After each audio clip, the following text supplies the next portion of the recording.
meeting of Smart Ecotech vision and objectives. I invite Dr. Sangeeta Kumari, co-convener of Smart Ecotech 2026 to address the audience.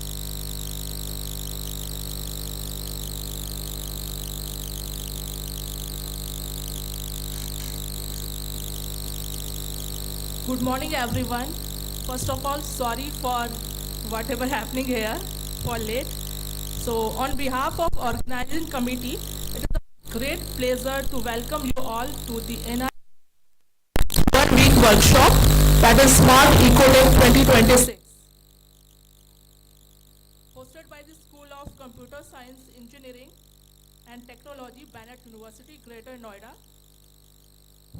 At the outset, I would like to sincerely thank you, Honorable Vice Chancellor, respected Dean, Joint Dean, distinguished keynote speaker, invited experts, faculty members, and all participants, both online and offline, for being a part of this important academic gathering. And the idea behind this Smart Ecotech 2026 is very simple yet powerful, to explore how Internet of Things, machine learning,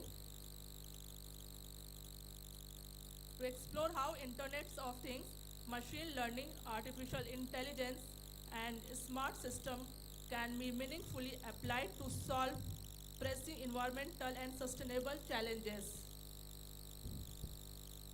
So today, sustainability is no longer just a research topic, it is a responsibility.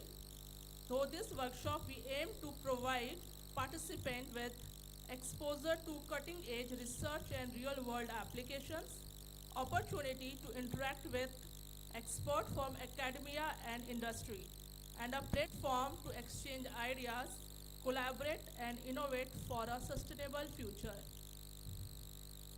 So this 1 week workshop has been carefully designed to include keynote talks, technical sessions, and interactive discussion covering diverse themes such as smart governance, environmental monitoring, AI-driven sustainability, IoT-based solution, and secure intelligent systems. I would like to take this opportunity to acknowledge the effort of the organizing team, faculty members, faculty coordinators Dr. Govt, student volunteers, support staff, whose dedication and teamwork has made this event possible.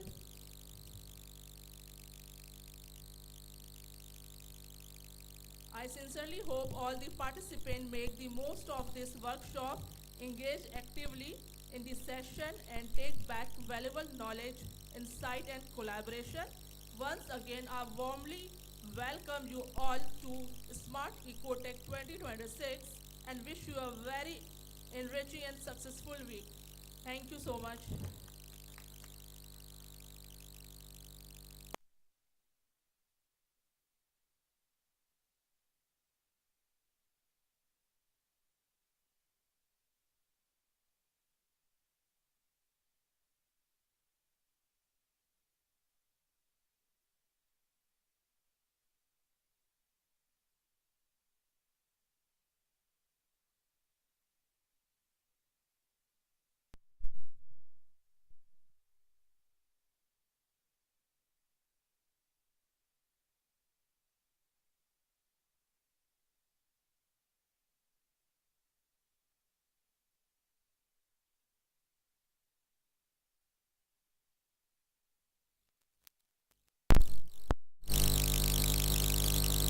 To tell us more about Bennett University and the School of Computer Science, Engineering and Technology, I invite Professor Dr.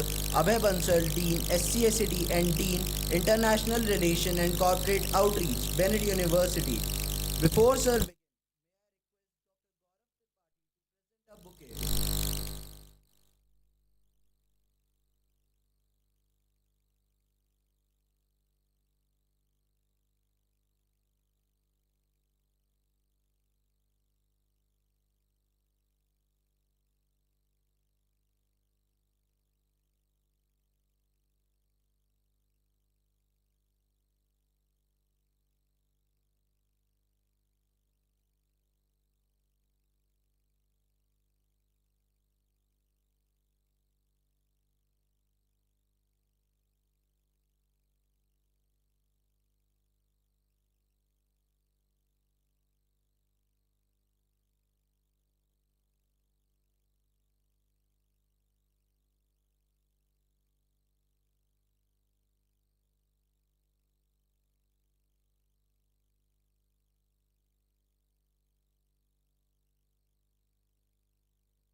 We also welcome Dr.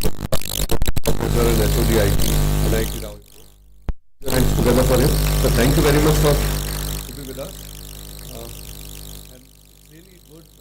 I'm sure just for reference of all speakers, I want to mention Bennett University is a university which has been established by Times Group. It has 186 years plus legacy. Uh, School of Engineering, School of Computer Science, Engineering and Technology is the largest engineering college of Bennett University. We have around 80% of our students from computer science, and therefore we have more than 300 faculties, in which 90% for dear students, for you, even these are the technologies which are very important. I'm sure when you go for a placement, industry is always looking for you to be ready with IoT, AI, 5G, 6G, blockchain, machine learning, digital twins, quantum, and enabling climate analytics, smart cities, precision agriculture, energy optimization, and environmental sensing. These are very important applications, and I'm sure through this FGP, you will learn many things which you should know. Otherwise, you might be knowing you are tech GPT. Many things can be done by that, but these are very unique applications where human intervention, human involvement are always required, and that is the purpose this FDP has been organized, so that now things has changed, right? You want to spend less time on a classroom, you want to work more on projects, group learning, and in Bennett we are taking those initiatives. Or even for your reference, we are trying to reduce teaching hours in the classroom. I'm sure you all are interested, right? Are you interested? Yes. So we are trying to reduce hours, but we want to give you impactful learning, which you can't learn by ChatGPT, YouTube, any social media. So a lot of hard work we are doing and trying to see how we can make you more impactful. And we are also thankful to ANRF, Government of India, who has funded this workshop, FDP, which we are organizing. I'm sure these kind of opportunities will help you to create job opportunities, research funding, and startups. I've seen a lot of startups our students are starting, and I'm sure these applications area has a lot of gaps, so they have a lot of opportunities also. So we look forward, and for all the participants, we have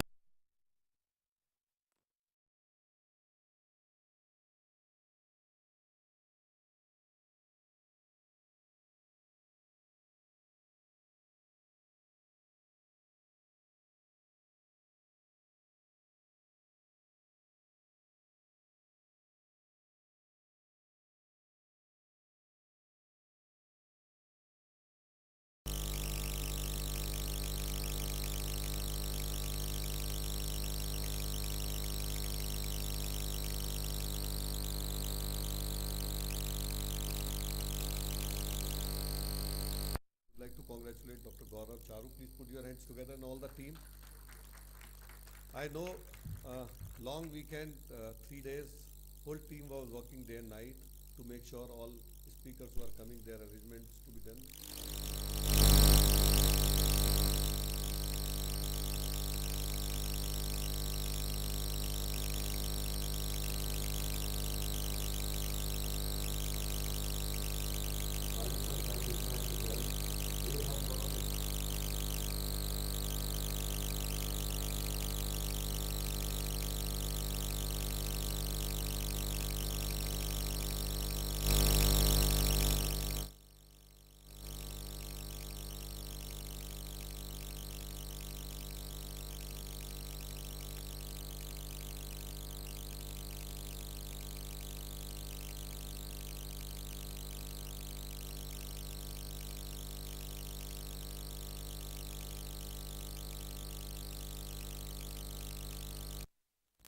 Your visits on a regular basis so that we can do more and more collaborative work. And today, decade, we always say it is a decade of collaboration where we should collaborate and complement each strength.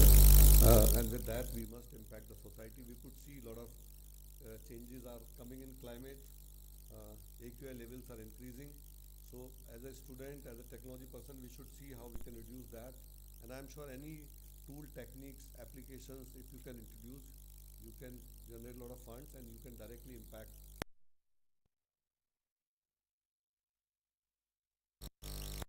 organizing such a wonderful FDP for 5 days. Thank you.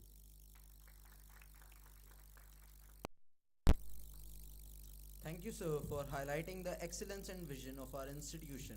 May I request Dr. Sangeeta ma'am to present the memento and bouquet to Professor Dr. Abhay Bansal.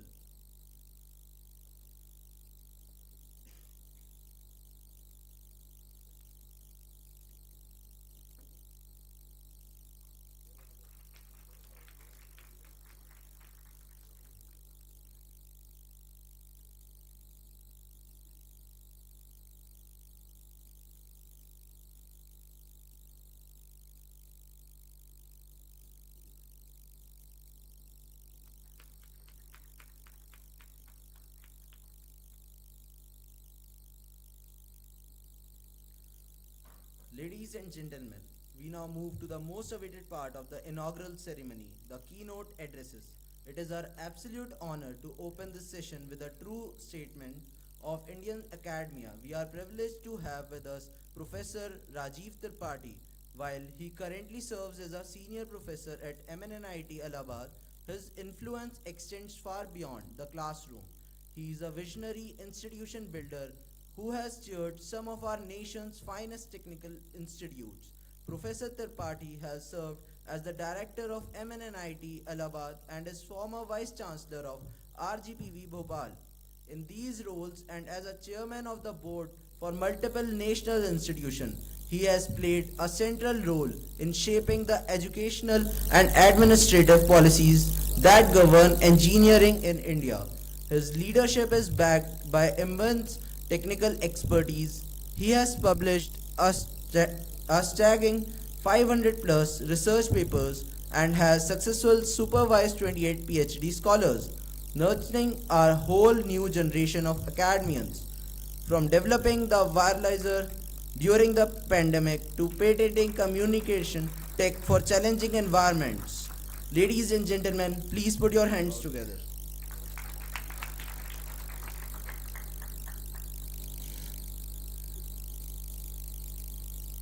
Good morning, all of you.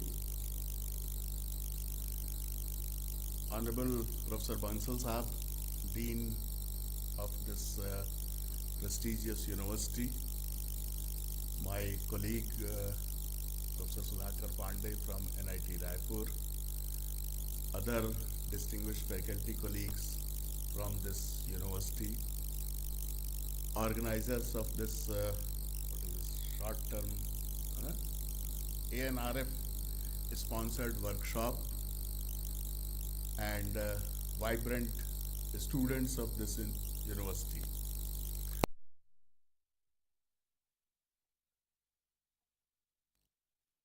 Also joined, so I don't know in what capacity I can welcome him now. So anyway, so first of all, I am thankful to the organizers for providing me this opportunity to be here in this campus, which is, unfortunately, this is my first visit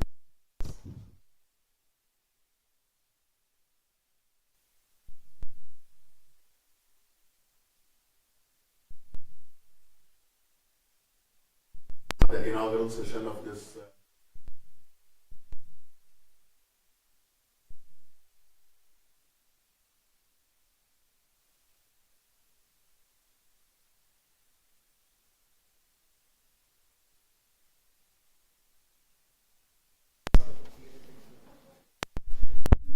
These are words which are basically very fascinating English words which are these days much talked about it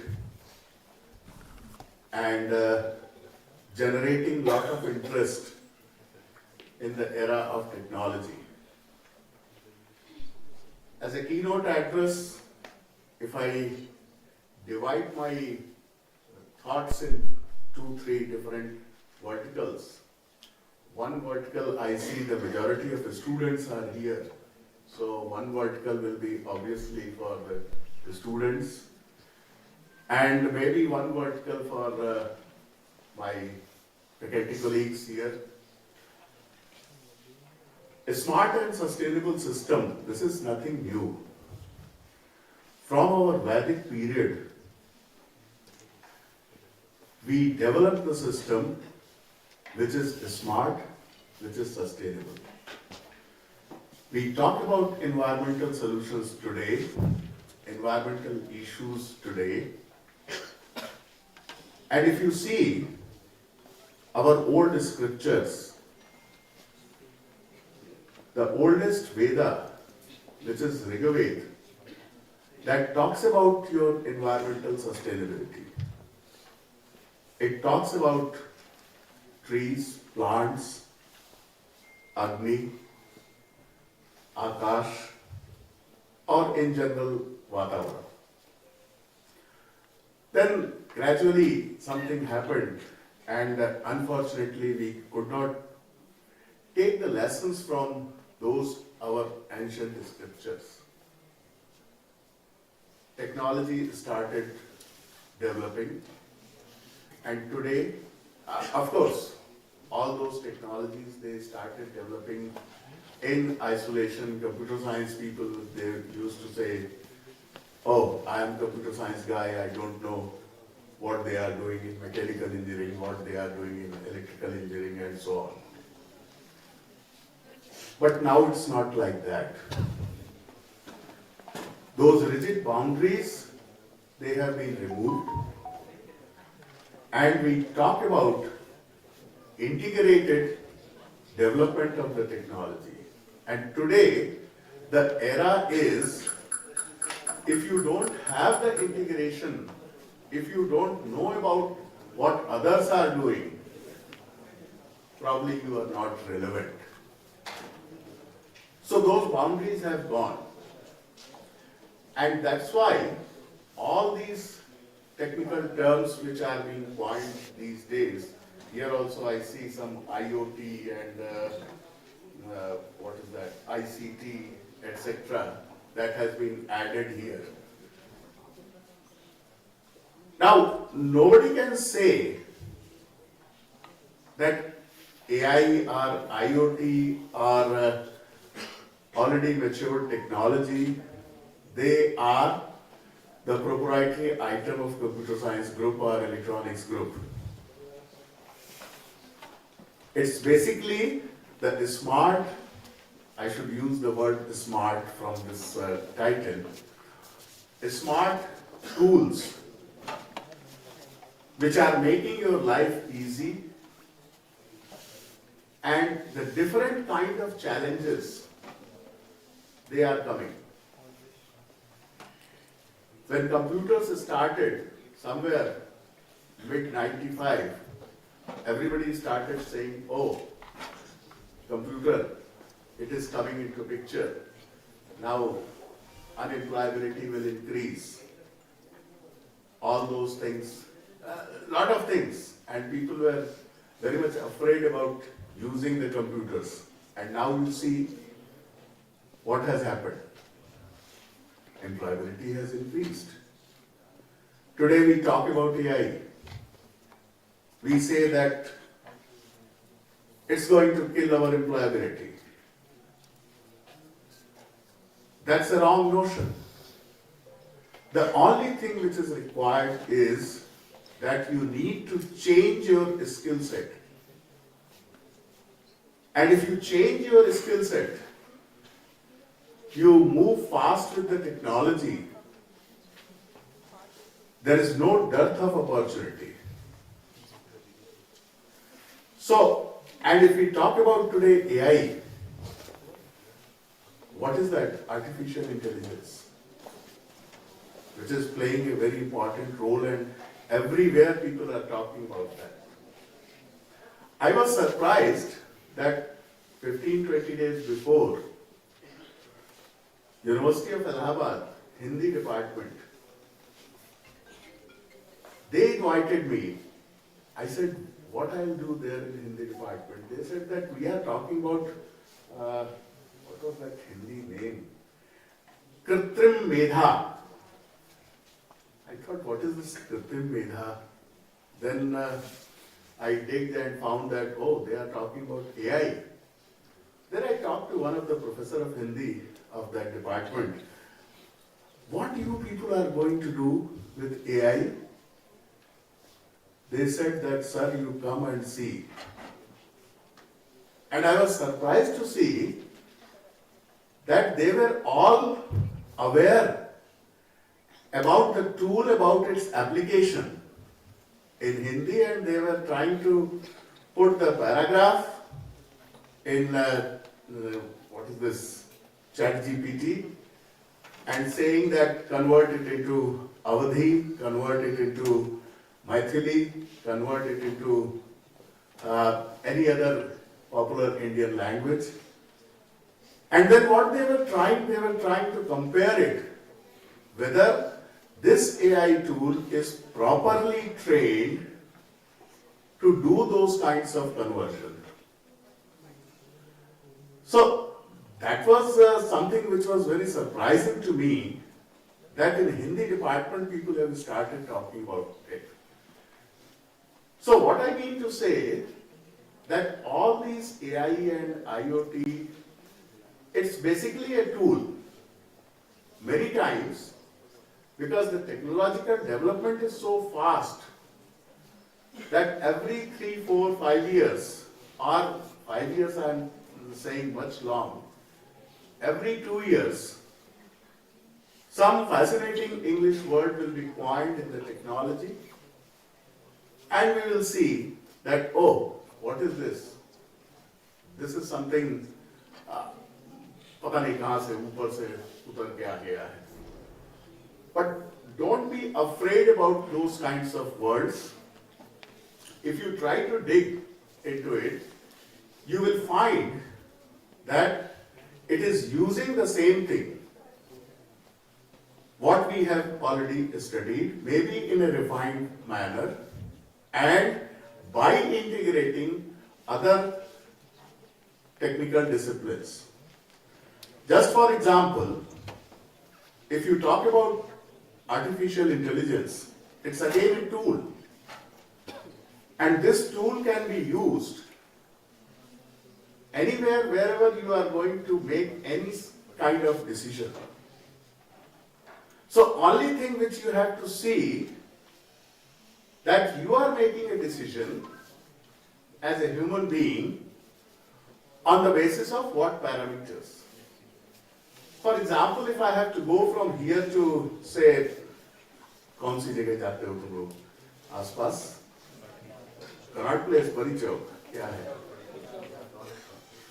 So how many number of alternative paths are available? Must be more than one, right? Out of those alternative paths, which path you are going to select? And this selection process, this your mind is performing that process, and unknowingly you will follow that path whichever is taking less time in order to reach the destination with less hassles of the traffic. Meaning thereby that traffic is one, geographical distance is another one, cost is third one. Now with these three things, you are making a decision. But you have been grown in such a way that your mind is able to take the decision. Unknowingly, you are doing it. So, when there is a complex situation where more number of parameters are there to be taken into account for making decisions, and machine has to take the decision. Machine has not been trained like your brain. You have to train this machine. So, every parameter into the system, you take it, you assign certain priorities, certain weightage, develop some function, and based on the final value you take a decision. That's what normally machines are doing, and that's what basically the crux of the AI. It further complicates when the situation becomes dynamic. Static, once you have applied it, you have done it, and it keeps on working. But it will not give you the complete, accurate decision if the situation is dynamic. There the challenges will be different. And those challenges will be how that adaptability takes place. And that's where the technologies which are developed separately, they need to be integrated. That is the way in which either you talk about sensing, or you talk about IoT, or you talk about AI. All these things, they are being used, and the application is that you have to be smart. Now, what is smart? If we talk about educational system, smart means all the stakeholders of the system should have faith, should have sense of belongingness, and that can only be done when we are taking timely decision, timely implementation, open policies, then only the sense of belongingness can be generated. That is the definition of a smartness of such kind of system where we are working, where we are talking. Likewise, in other domains, some other dimensions may be added into it. Now, if we talk about this generation of the students, you are fortunate. You are at this stage where the ecosystem is very good. The only thing which you need to have, you have to be sensitive for your society. You have to be sensitive in and around you, because there can be different issues, small issues,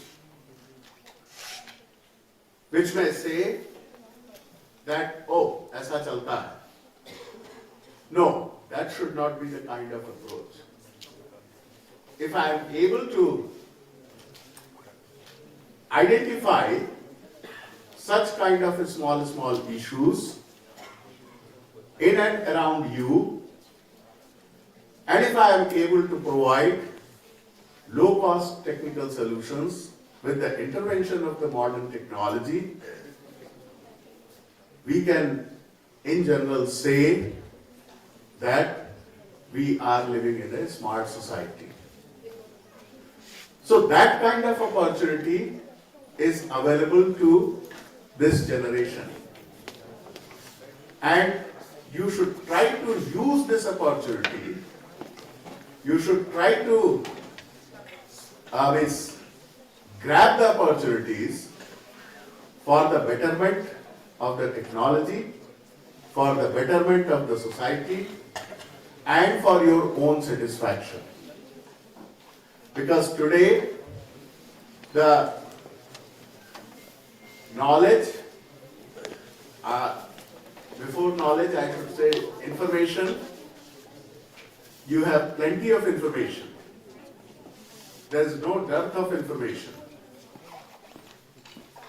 The only thing is that you need to channelize it, you need to take it, and for faculty members also, I would like to say I also think many times, because it has been around more than 36 years when we started teaching, the relevance of a teacher in the class 36 years before and relevance of teacher today is completely different.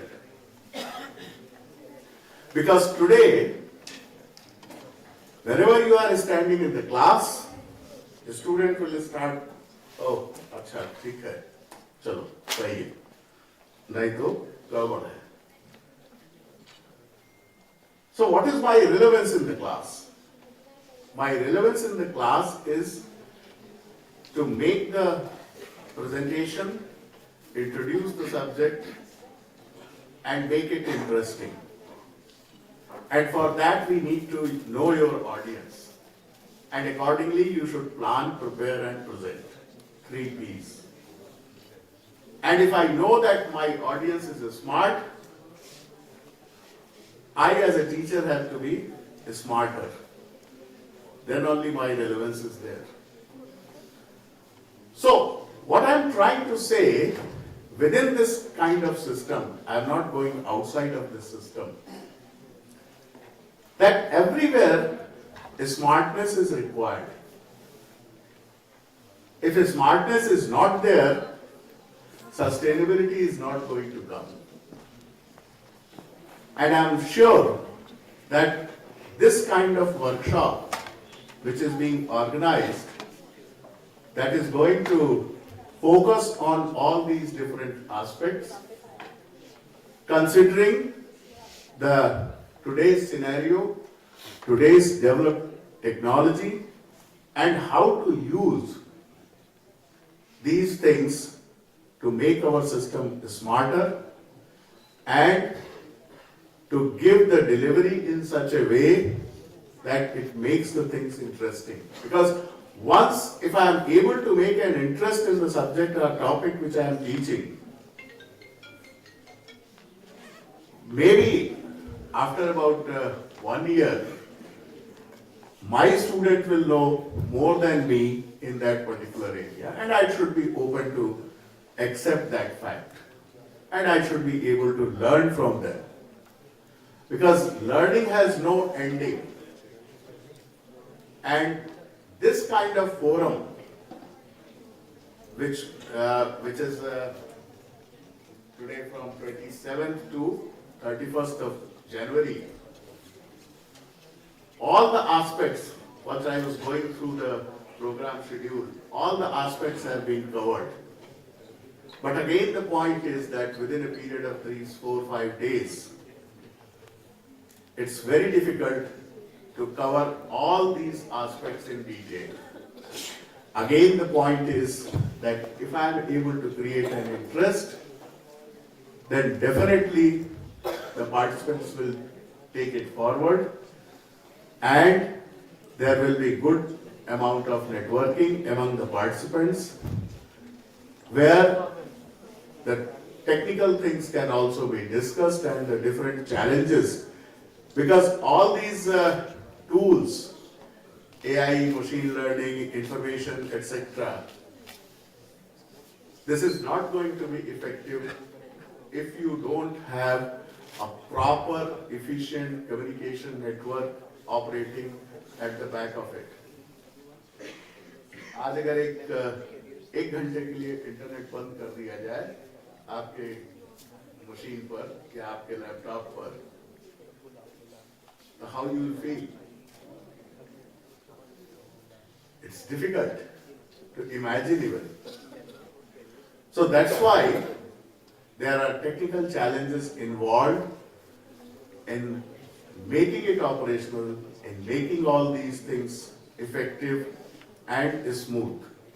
So those technical aspects will also be discussed by the experts of different domains, and I'm sure that it will be the enjoyable period for all the participants. And once again, I am thankful to the organizers for providing me this opportunity to interact with you people. Thank you. Jai Hind, Jai Bharat.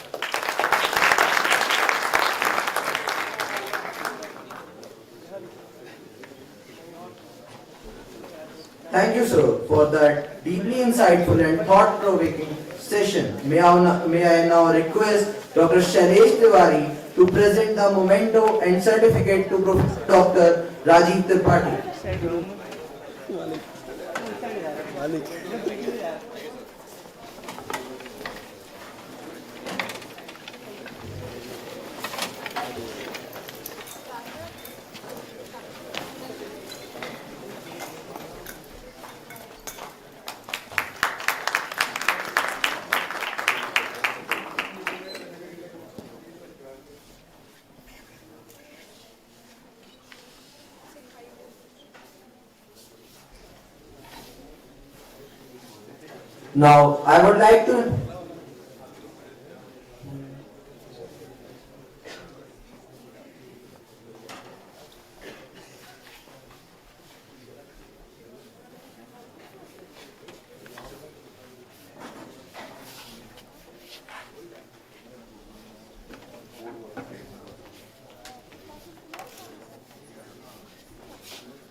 Now, I would like to invite Professor Dr. Shailesh Tiwari, Joint Dean, School of Computer Science and Engineering, Bennett University, to address the audience.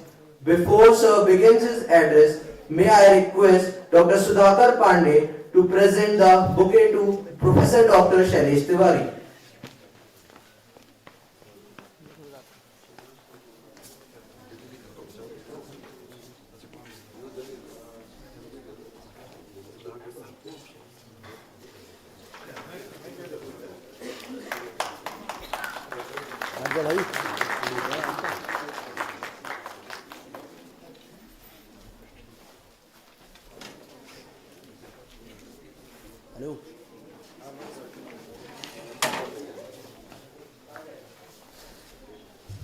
We now move on to the keynote session of the day. It is a privilege to welcome Dr. Sudhakar Pandey, Professor in Head IT Department, NIT Raipur, who will be addressing us on the topic 5G and security for environmental monitoring in the era of AI.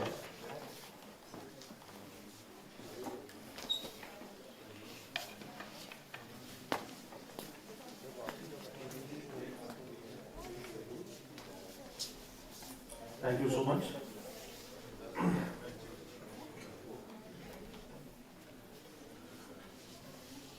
Professor Bansal, Professor Shailesh Tiwari, respected Professor Rajiv Tripathi sir, dear students, faculty members from this university, thank you so much for giving me this opportunity to deliver a keynote talk before you. And I have selected a topic of 6G.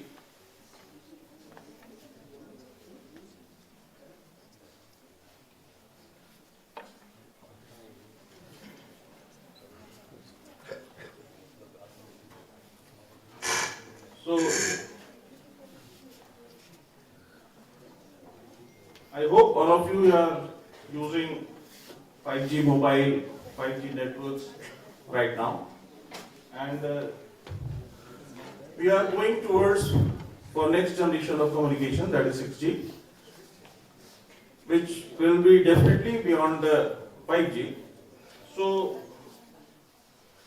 over the past decade, mobile networks have evolved rapidly from enabling basic connectivity to supporting intelligent, mission-critical applications, while 5G has brought significant improvements, emerging use cases such as holographic communication, digital twin, massive AI-driven system, demand capabilities, beyond what 5G can not offer till now. So, my today's talk will be a roadmap. We'll start from brief recap of 5G and its limitation, motivation and vision of 6G, evaluation from 1G to 6G, detailed 6G user scenario defined by International Telecom Union, capabilities and system architecture of 6G, key enabling technologies which will be used in 6G, potential new services and applications, research direction and global initiatives. So, as I discussed with Professor Bansal, that this university supports their faculty members for research, paper publications, and students also. So, I hope today I will give you some seed knowledge which you can use in your professional life and for your further research. So, 5G was launched globally around 2019, represent a major leap over 4G LTE. The peak data rate up to 20 Gbps and the end-to-end latency as low as 1 millisecond. It supports for high device density. The key enabling technologies was wave, that is millimeter wave, which enabling large bandwidth. 5G wave operates in high band spectrum, that was 24 gigahertz to 100 gigahertz, but typically it supports up to from 24 to 40 gigahertz for 5G. It enables ultra fast multi-gigabit speed. At multi-gigabit speed is from 1 to 3 Gbps and extremely low latency, which is up to 1 millisecond, and it acts as a high capacity layer for dense urban like stadiums and industrial IoT. Because whenever we will use, we go up to industry 4.0 standards, definitely we have increased the number of IoT devices in industry use. So we need to cater all these communication requirements and capabilities which already supported by 5G, but in near future it will the number is going drastically enhanced. So due to short range, it requires small cells and faces blockage from obstacles. One interesting technology which has been used, that is beam farming, which improving spectral efficiency, which is a key technology that focuses radio signals into narrow beams, directing them precisely to user device instead of broadcasting everywhere, like a search light instead of light bulb. The targeted transmission often using massive antenna array, massive MIMO, significantly boosts data rates, improve coverage, reduces interfaces, and increases energy efficiency for higher capacity. Supporting 5G's demand for speed and latency. Another interesting technology, that is network slicing, which align multiple virtual networks on shared infrastructure.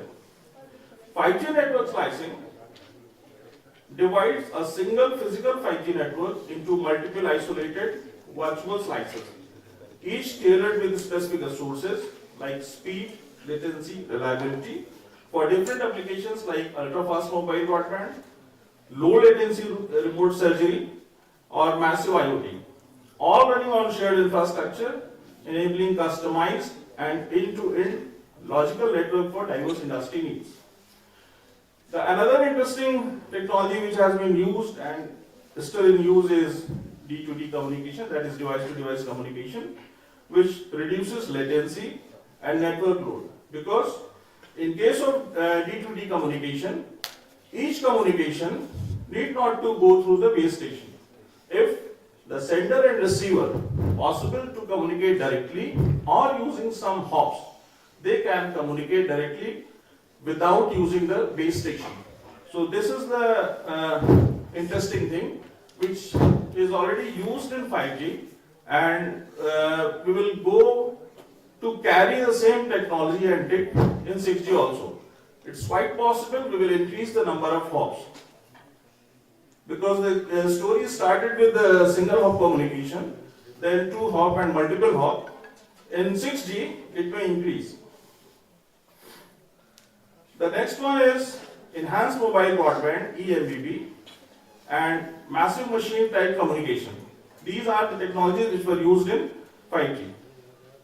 Ultra reliable low latency communication is also a very important thing which used in 5G. These enable applications such as autonomous vehicle, smart manufacturing, telemedicine, and immersive AR/VR. So, why 6G? What are the motivations and vision behind 6G? Despite its strength, 5G is not sufficient for future demand.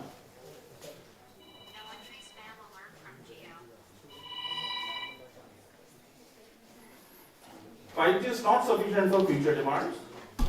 Key drivers for 6G includes explosive growth in mobile data traffic, billions of IoT and sensor devices, emergence of AI native and cyber physical systems.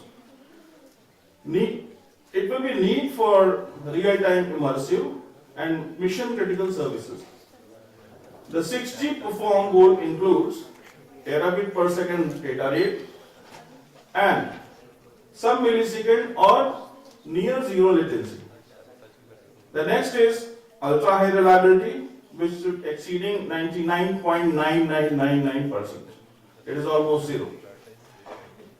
Zero error. High energy efficiency and sustainability. 6G is envisioned as an intelligent, self-optimized and context-driven network with commercial deployment expected to become in the market up to 2030. So the potential application of 6G would be immersive holography experience. This will be a new thing because till 5G we have AR/VR also, but not holographic. So in case of holographic, I will show a figure where you can realize what exactly holographic communication will be. Another interesting thing is digital twin. This word is already used by Professor Ajay Bansal. Digital twin will not only for the communication system. The digital twin is already released by Siemens for industry automation as per industry 4.0. But in case of 6G, we will be much dependent upon digital twin. What exactly digital twin is, we will discuss here. The expected benefits will be intelligent, self-optimizing network, seamless connectivity across diverse areas, enhanced energy efficiency, and the commercial launch will be in 2030. This is the evolution from 1G to 6G. The story started from 1G, which supports only voice. After that, circuit and packet switching. If you have learned the computer networks, you know what exactly circuit switching and packet switching. Then packet switching and broadband. It comes in 3G with multimedia and voice. Then in case of 4G, there will be full IP and ultra broadband. This is the time when we all have changed our phone from Sampian to the smartphones, because whatever device or node need to be connected with the network, it should have a IP-based address. In case of 5G, increasing the integration with AI/ML, cloud and network slicing. But in case of 6G, the fuller integration with AI/ML intelligence and terahertz communication. In case of 6G, we are going to use native AI. Native AI means, what exactly difference is? You are already using AI in case of 5G, but in case of 6G, we will start to use AI from planning and deployment or from the base of the network. But in case of 5G, we are applying AI or machine learning to solve the problems, to optimize the resources, to allocate the resources to the network. And these are the timeline. The first one came in 1980, then 90s, then 2000, 2010, 2020, and now 2030. This is the comparison of technological comparison between 5G and 6G. In case of 5G, we are using massive MIMO, new radio frequencies, non-orthogonal, multiple access, MM wave, and D2D communication. This D2D communication comes in the 6G also, but the deployment or story will start with net UI, green 6G, because the whatever technology we have to invent, apply in this environment, it should be sustainable and sustainable for environment also. So we should concentrate where we can reduce the energy, either in terms of transmission, computation, or sensing. So a concept of 6G is also here. The next is very interesting, that is integrated sensing and communication. Means we should have devices which will sense the environment, sense the presence of any object, and simultaneously it communicates. Extreme MIMO, instead of massive MIMO, we are going to use extreme MIMO. The communication will be up to terahertz. And the interesting thing are the last three. The first one is visible light communication, another is inbound full duplex, and the third one is reconfigurable intelligent surfaces. In case of visible light communication, it is also known as Li-Fi. Earlier we heard the Wi-Fi, but it's Li-Fi. Uses the visible light like this, LED lights for high speed wireless data communication, turning everyday light bulb into access point for internet, offering vast, license-free, bandwidth and secure interference-free communication for applications like indoor positioning, smart lighting, and vehicle communication. So whatever bulb, LED bulb we are using, that will act as an access or router. Because nowadays, if you need to use internet in your home or internet at your house, you need to deploy access point fast. In case of Wi-Fi, these bulbs will be act as a router or access point, and the light or illusion of these LED bulbs will be the carrier to transfer the data from that access point to your local device. It also used for positioning. Another interesting thing is inbound full duplex. I hope you have heard about duplexing, half duplex, full duplex. This new technique is inbound full duplex, where the resources will be divided as FDMA, TDMA, etc., etc. And this will use in a wireless technology. It will allow a radio transceiver to simultaneously transmit and receive the signal on the same frequency channel. In case of FDMA, we allot the frequency bands to different users.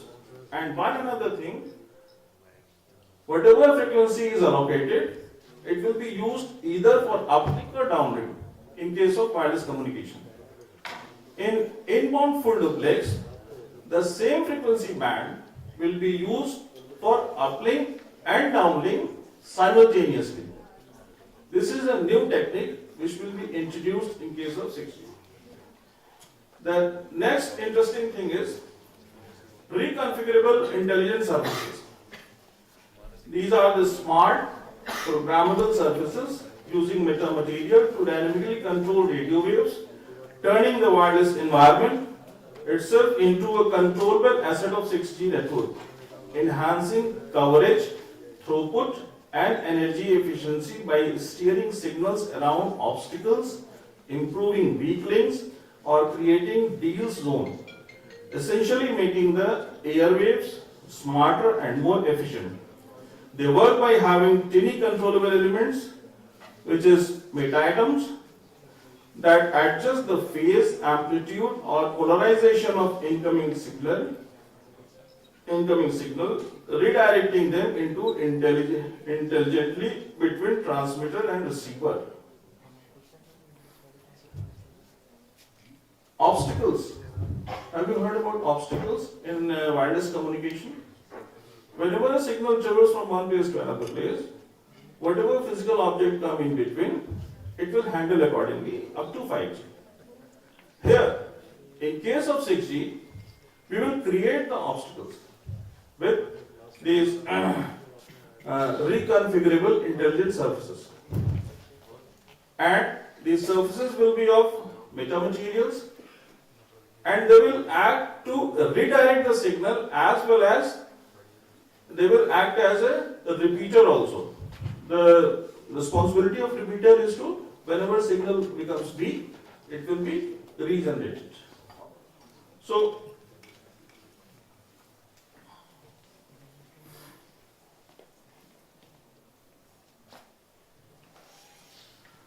these are the limitations of 5G, and definitely this is the requirement and need of 6G also. The high infrastructure cost, limited spectrum availability, not limited right now, but in future it will be limited, because we are going to automate all the things, vehicles, industries, homes, cities, etc., etc. We are going to use the smart word before everything. Smart cities, smart homes, smart hospital, smart everything. So smart means, in technical terms, whatever you are feeling in today's vehicles or smartphone, and if any of you have used the Samsung. Earlier, the number of sensors, just before 10 years back, in normal vehicle, the number of sensors were 17 to 20. And nowadays, the number of sensors in a vehicle is around 250 sensors. And the plan is to each and every sensor will capable to communicate with the network in future. So in that proportionate, the number of nodes are going to be increased, 17 to 350. Are you getting my point? Because I already talked, the communication and sensing both will be performed simultaneously. So whatever sensors are applied in the vehicle, they will be capable to communicate and sense also. Similarly, whatever words we are using, smart and then home, smart hospital, smart healthcare, smart transportation, smart vehicle, in that proportionate, the number of sensors are going to be increased, the number of nodes which are participating in the communication is going to be increased. So that is why we are using the limited spectrum availability, energy efficiency to save the environment, security concern also, because if we are going to expand the network, increase the nodes, the participants are more, definitely this factor will be increased. So security concern is also here.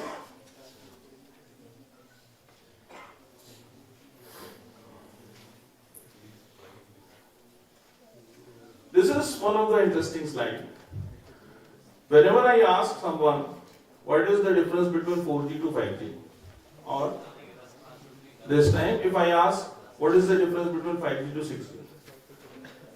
A very common answer I received, that is, it will be fast, high data rates, and high number of communications, a high number of nodes. Here in this figure, this is IMT 2020. IMT 2020 means the standards for 5G.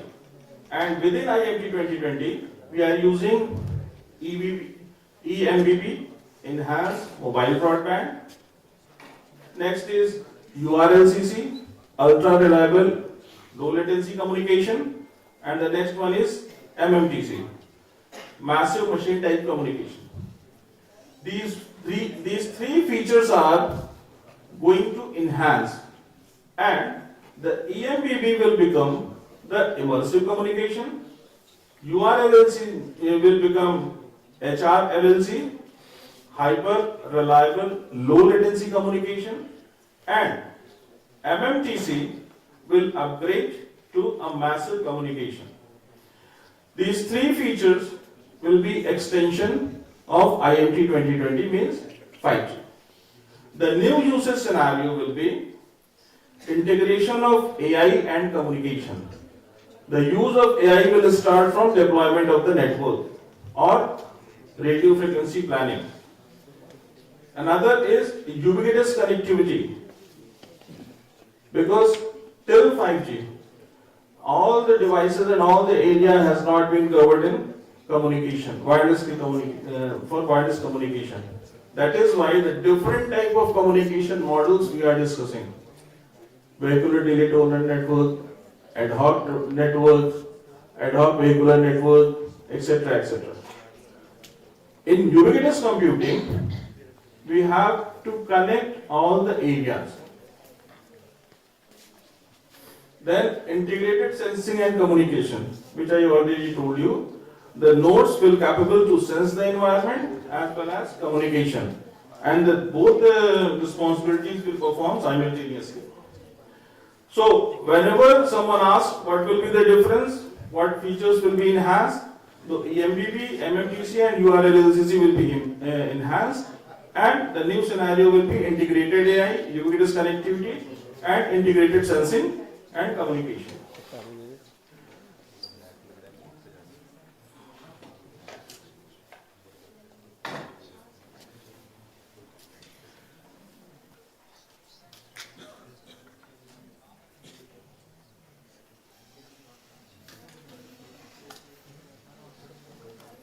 So these are the scenarios which I got. Yes, this is again a interesting slide where the 6G capabilities has been defined by International Telecom Union, where the new six capabilities has been defined, and 9 will be enhanced. These green colored capabilities has been taken from 5G. The first one is security and resilience. Another is reliability. Reliability, which is in 5G, is 10 to the power minus 5, but it will be from 10 to the power minus 5 to 10 to the power minus 7 in case of 6G. Latency, which is 1 millisecond in case of 5G, but in case of 6G, it is expected to become 0.1 millisecond. Mobility support. In case of 5G, it supports the mobility up to 500 kilometers per hour, but in case of 6G, it will support up to 1000 kilometers per hour. Connectivity. In case of 5G, it is 10 to the power 6, but in case of 6G, it will be up to 10 to the power 8. So these are these 9 enhanced capabilities which are taken from the IMT 2020, and the green 6 capabilities will be new.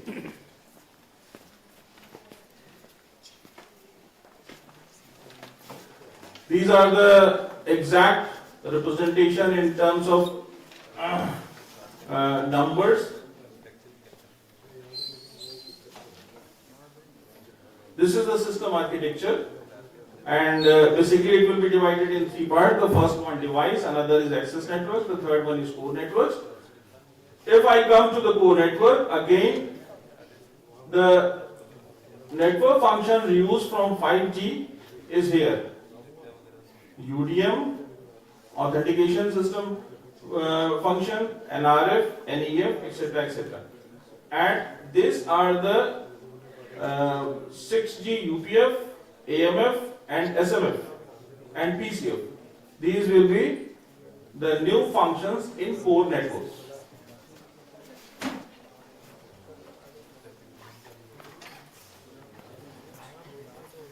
So these are the key technologies for 6G.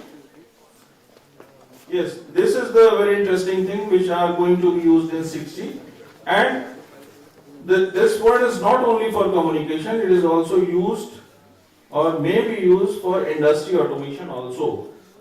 So the digital twin for real-time simulation and optimization, and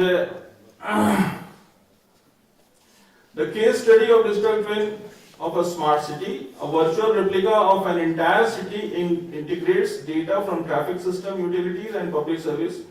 City planners simulate emergencies, optimize energy usage and test policies before real world deployment. The holographic communication is maybe a global business collaboration. Executive in different countries meet as life-size holograms, enabling natural interaction without travel, reducing cost and carbon emission.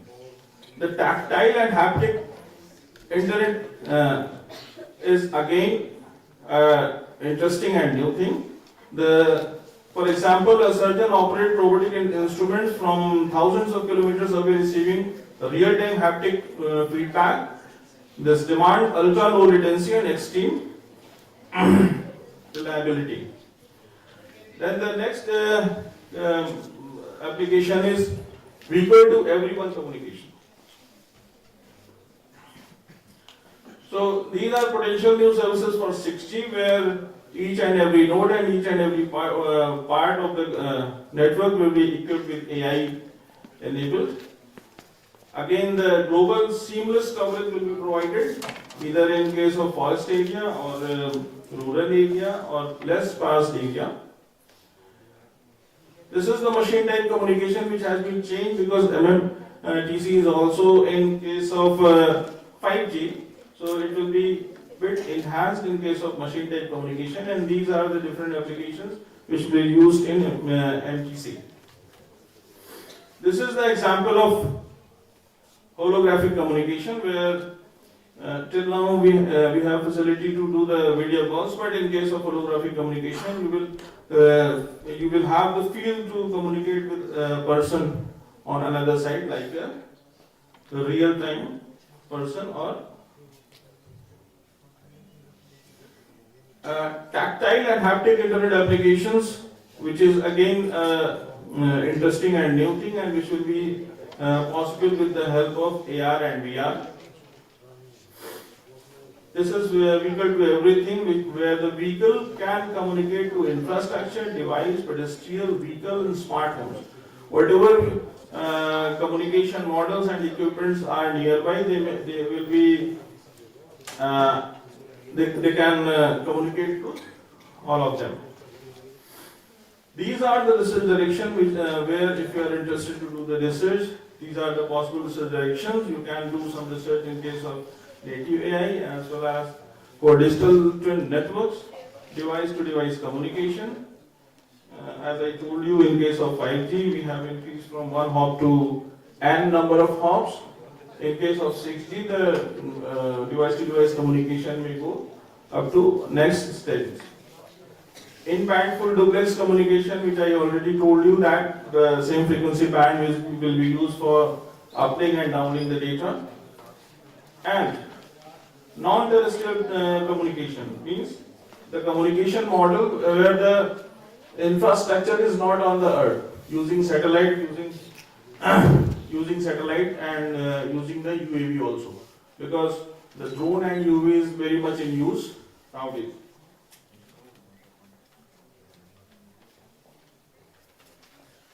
Energy efficiency means the transmission power and computational power may be reduced, and you can do some research in this direction also. These are some global policies which are very famous. The first one is IoT 2030 framework. US has given the name of Next G Alliance. Europe has given the Horizon 6G. India has Bharat 6G, and strong R&D investment in the China, Japan, and South Korea. So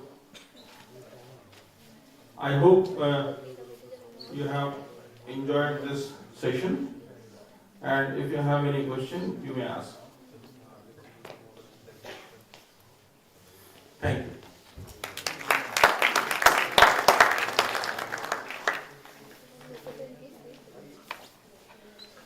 Thank you, sir, for such an insightful and informative session. Before we break for lunch, we would like to capture this memorable gathering into a group picture. May I kindly request all the respected dignitaries, speakers, faculty members, and participants to please come forward to the stage for group picture.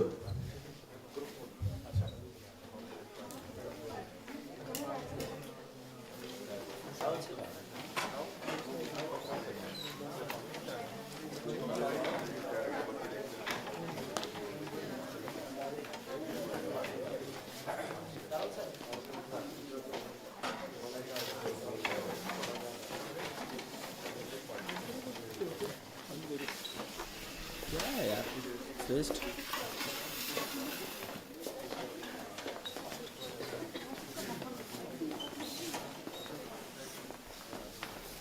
अरे आप दोनों भी चले जाओ यार. Hello hello आप भी जाओ यार, यहाँ बैठे हो.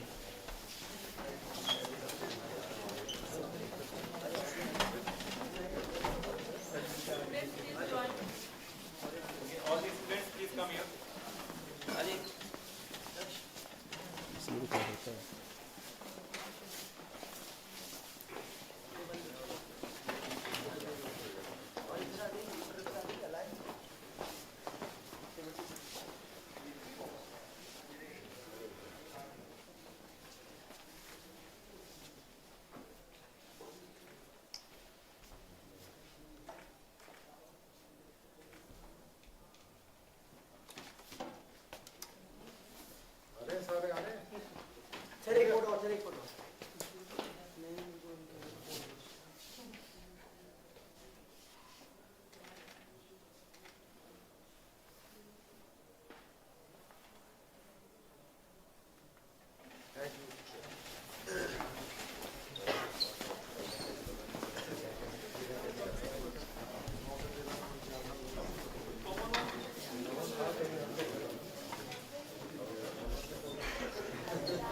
We will now break for lunch from 12:45 to 2:30 p.m.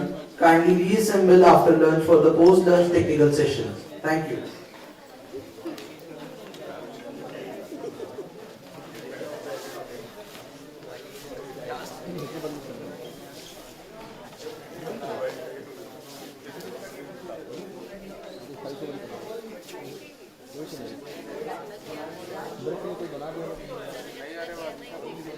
वही तो हम थोड़ा बंद कर देंगे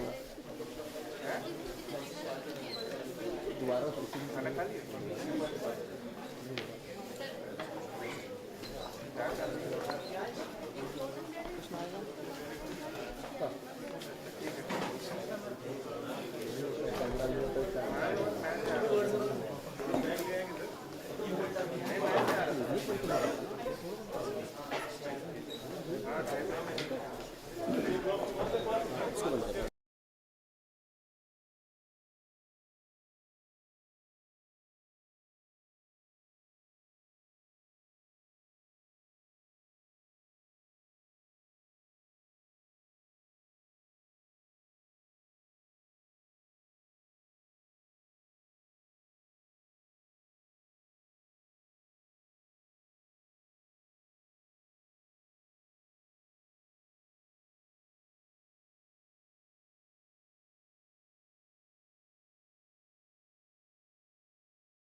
program of your CSET, School of CSET, Smart and Sustainable Systems, ANRF sponsored workshop.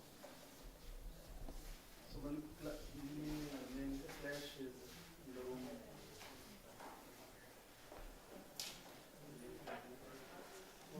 Please check out possible and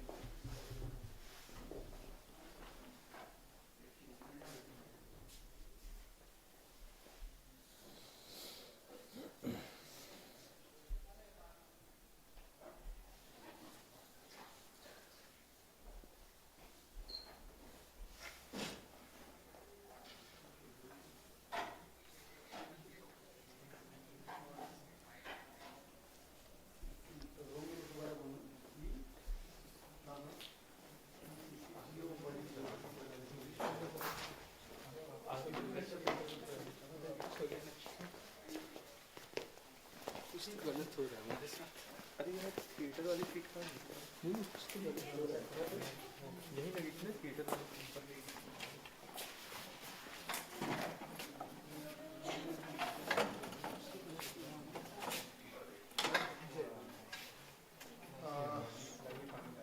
आपके जो वो है program coordinator, this room is booked for this workshop, so we need to check PCC 010.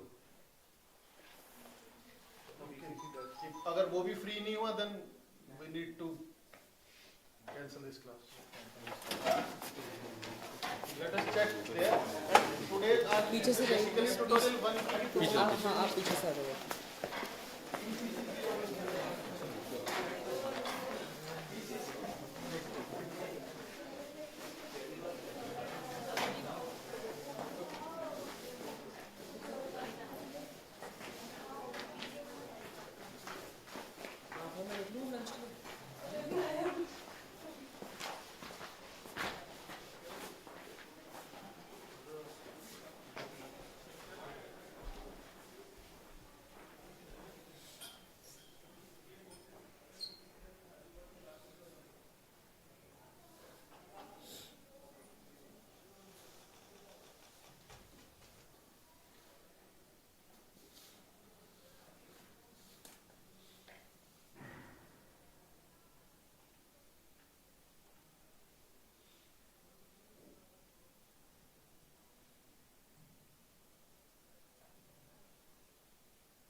भी edit ही होता है।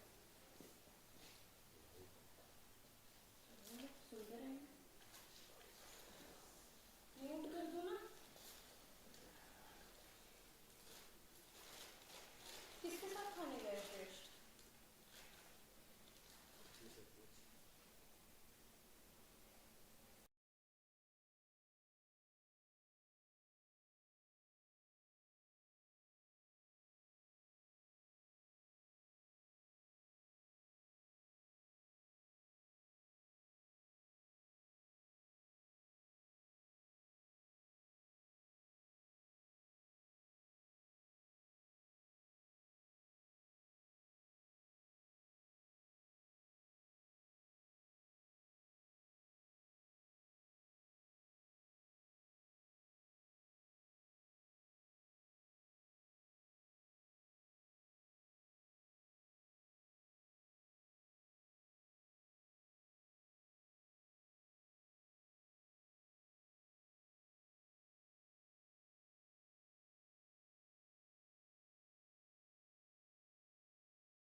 Sir, we are honored to have you with us. I kindly request you to deliver the keynote address.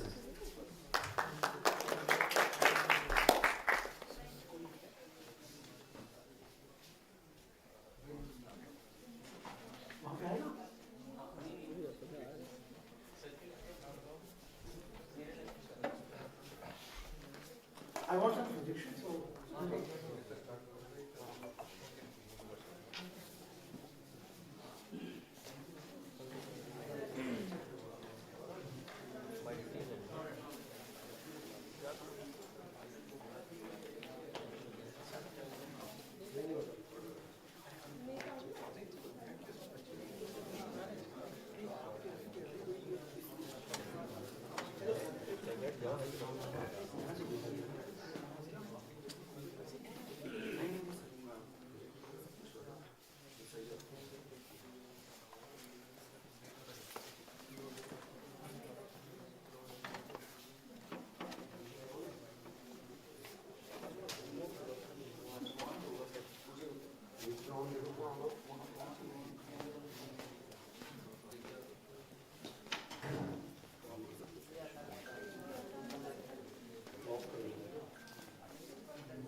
आप लोग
So before we start, I just want to welcome Aparna ma'am here, and I request Dean sir, Dr. Abhay Bansal, to please present the bouquet to ma'am.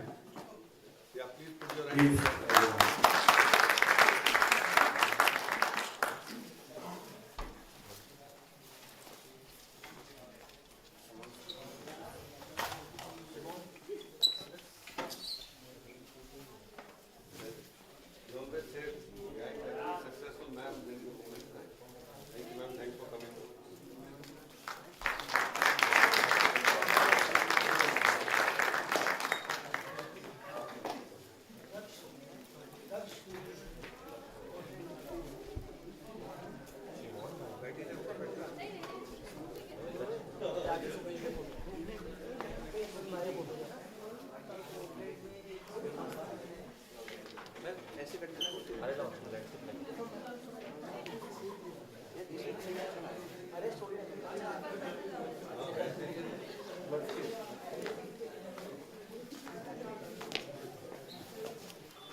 So good afternoon, everyone.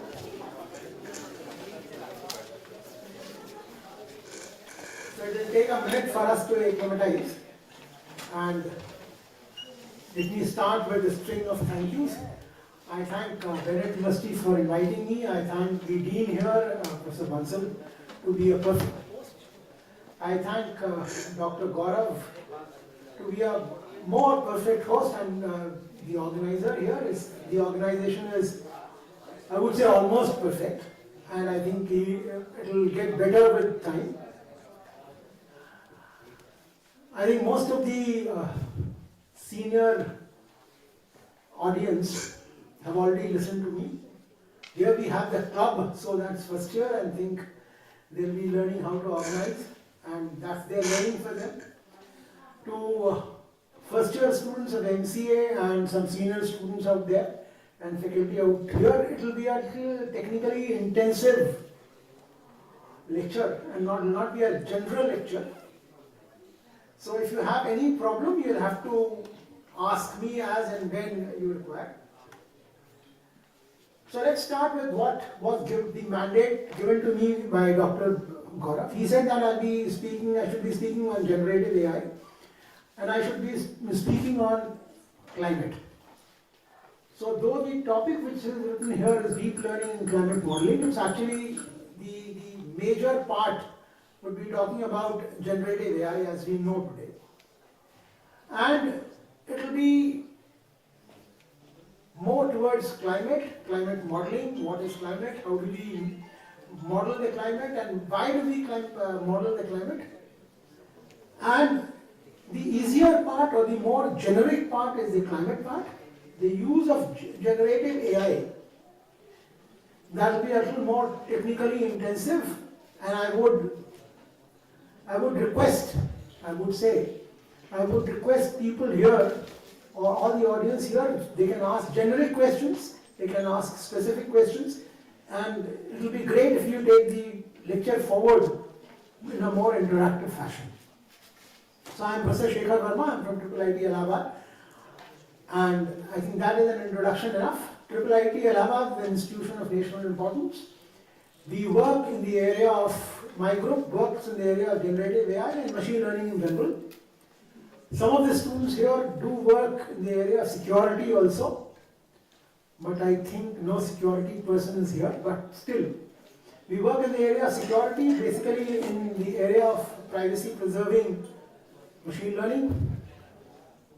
So with this introduction, let me start. So here you are. Let me see how you really take this process. So, why do we do climate modeling? And what is climate and what is climate modeling? So first thing is, we want to predict climate and weather. And they are both slightly different, as we shall see in subsequent slides. And we have climate models. So we want to predict the Earth's atmosphere, the surface temperature, the precipitation, extreme events like drought, fire, climate change, glacier melting.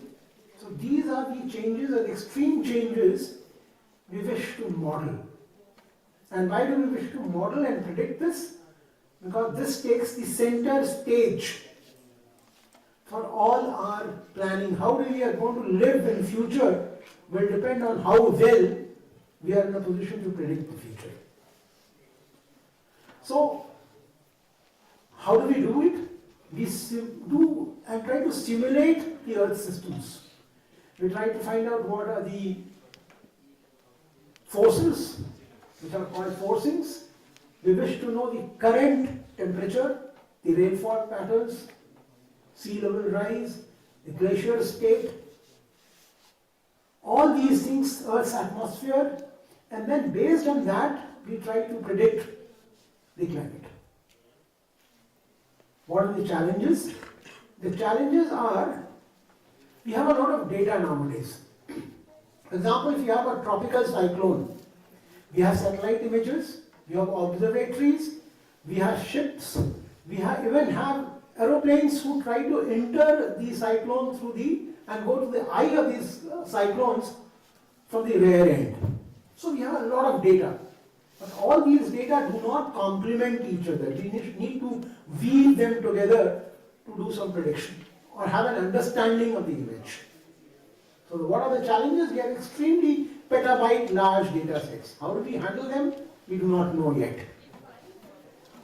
Since we are talking of all physical laws here, so it's a computationally intensive simulation. It will require a supercomputer or a bunch of supercomputers to take months together or even years to do the simulation. And then we have observatories. For example, IMD, Indian Meteorological Department, has observatories, have some observatory centers and posts which take data. But things fail. We don't have these observatories here or observation posts in a very systematic manner. So we have noisy data, we have incomplete data, but very large data set. So what should we be doing and how can generative AI help in that is what is the topic we are going to talk about. But let's see, are we talking of weather or we are talking about climate? So I'll be talking of climate, which is average weather over a long period of time. So when we say that we are talking of weather, we may be talking about is it going to rain tomorrow, or can we predict the rain which is happening today? Can we predict the rain in 1 hour, which is called nowcasting? Or are we talking of some climate shift? We are saying that winters come late, the monsoons don't start in July, they are postponed to August. It is snowing in Saudi Arabia and it is raining in Rajasthan with a drought-like condition in eastern Uttar Pradesh. So that is something that we wish to see and predict. So weather forecasting is an initial level problem. This is the state just now.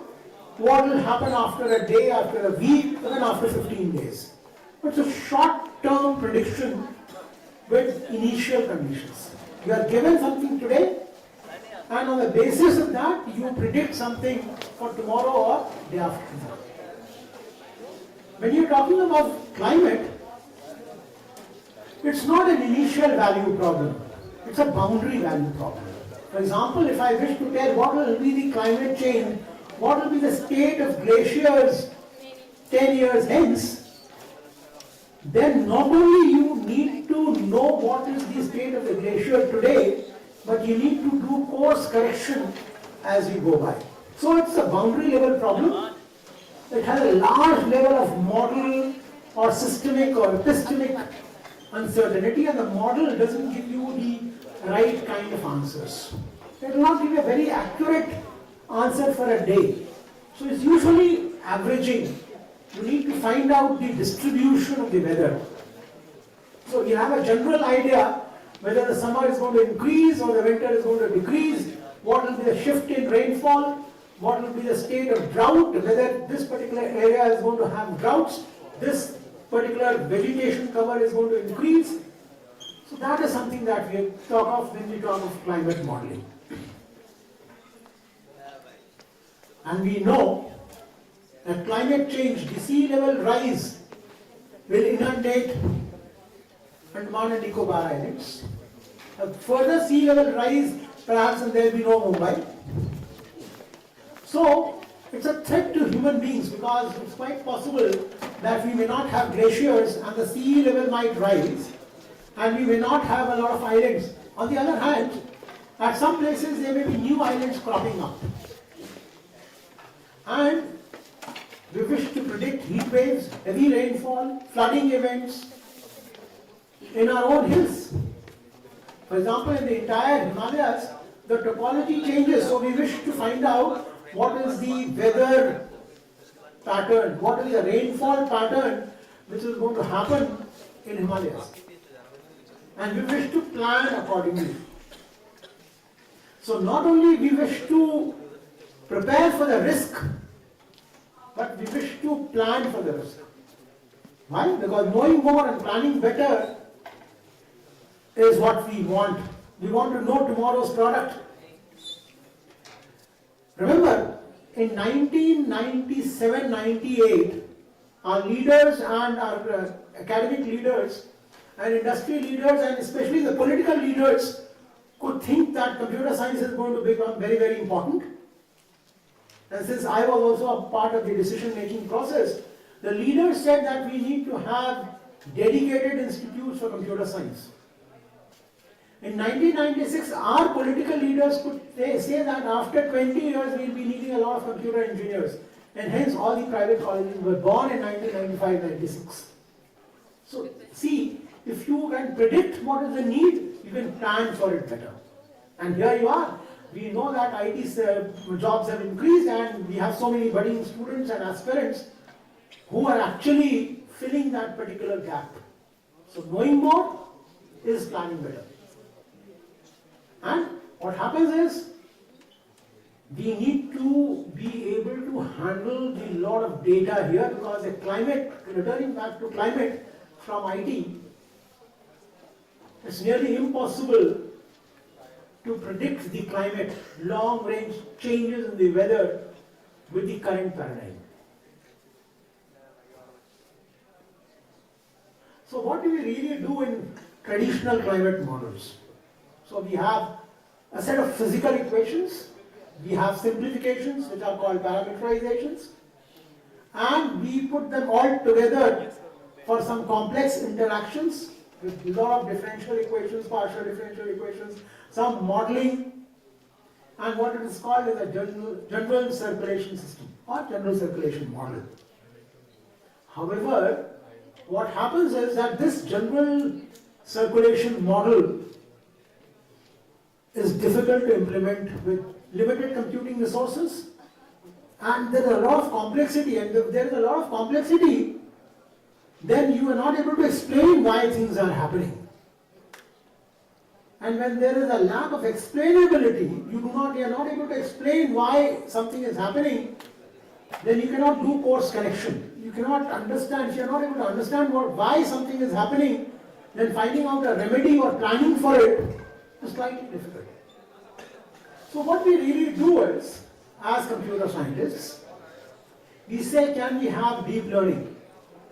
Can we use neural networks? Can we use machine learning for modeling the climate? What is the advantage? We have a lot of data, a lot of heterogeneous data we have. We have data for precipitation, rainfall all over the world. We have temperature data, we have humidity data, we have wind data, we have snowfall data. So we have a host of data.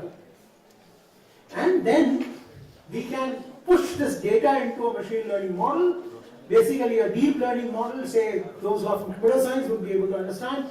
We push it through a decoder-only transformer and predict the climate. It's a tough problem to solve. But then we update. Once we are able to have a lot of data, then we can predict, using deep learning models, the future state of the climate. So, this particular deep learning does not require you to understand the physics behind everything. You don't need to understand the theory behind what is happening. How does the climate really work? How does the gravitation, how does the wind, how does the lateral wind, how does some longitudinal wind actually is created? You don't need to go into the details of the physics. We have data sets, which comes through observations, and we use a deep learning model, preferably a CNN or a large CNN or a unit or a transformer model to predict the climate. See, what happens in deep learning models? Deep learning models are relatively less compute intensive. India bought in 80s, India tried to buy a Cray XMP14, which was a supercomputer then, for weather prediction, and USA said, no, we will not give you one because that can also be used for modeling nuclear bombs. So we were given an XMP crate later with certain conditions. The type of computational intensive things that we want for climate and weather modeling is very large. However, and what we do there, we have a lot of equations and we do what is called numerical weather prediction model, the NWP model. As you can see, we are really able to work with NWP models, the IMD and the other AccuWeather and others, they are able to predict the weather well in advance. They already said that it's going to snow in the hills and there will be a rain in the plains. And if you go outside and you just seen that it's raining today, but the prediction had already come 2-3 days back. So that is something with deep learning with numerical weather modeling. Then there is hybrid modeling also, where we use the physics laws together with machine learning. However, this works good for weather, but we start talking in terms of climate, that means long distance changes, what will happen in 10 years, how much, if there is a deforestation, what is going to happen? If the glaciers are going to melt and the rate at which they are melting, what is going to happen to the sea level temperature? Because of so much of pollution, what is going to happen to the climate 10 years hence? What plan should we go in for? That is not possible with these models. Weather becomes chaotic and climate prediction, climate which is the average, long-term average of weather, becomes less and less predictable. So there is uncertainty attached to the whole thing. There is a probability or a possibility becomes attached to the entire process. And deterministic methods, physics-based models, parameterizations, deep learning-based models, don't work. So we require somehow, we should be in a position to have some uncertainty-based probabilistic models. So what is the problem here? We want to predict extreme weather events, droughts, heat waves, floods, and we wish to predict them so that we are in a position to plan for them. And as we observe, weather forecasting, we do weather forecasting perfectly almost. With certainty, we are able to say that it's going to rain tomorrow and it's going to be snowing in the hills. And if you go to the hills today, you will find that it's going to snow and you will not be able to reach because there will be congestion on the road. So you stay in Delhi, but if you stay in Delhi, there will be rains. But this does not help us in climate modeling because of the long-term uncertainty. And again, what we have are Earth system models, which are complex models, which are global models, which try to simulate, which try to use a computer to simulate between Earth's atmosphere, oceans, land surface, biosphere, cryosphere, everything. However, as I said, they are all deterministic models. And as uncertainty creeps in, we start averaging, but we don't want averages. We want to know what is the uncertainty. What is the possibility of an extreme weather event? We don't want averaging because averaging is not going to tell us about the extreme events. So we want to capture the uncertainty in the entire process. We want to get the reliable statistics. So what do?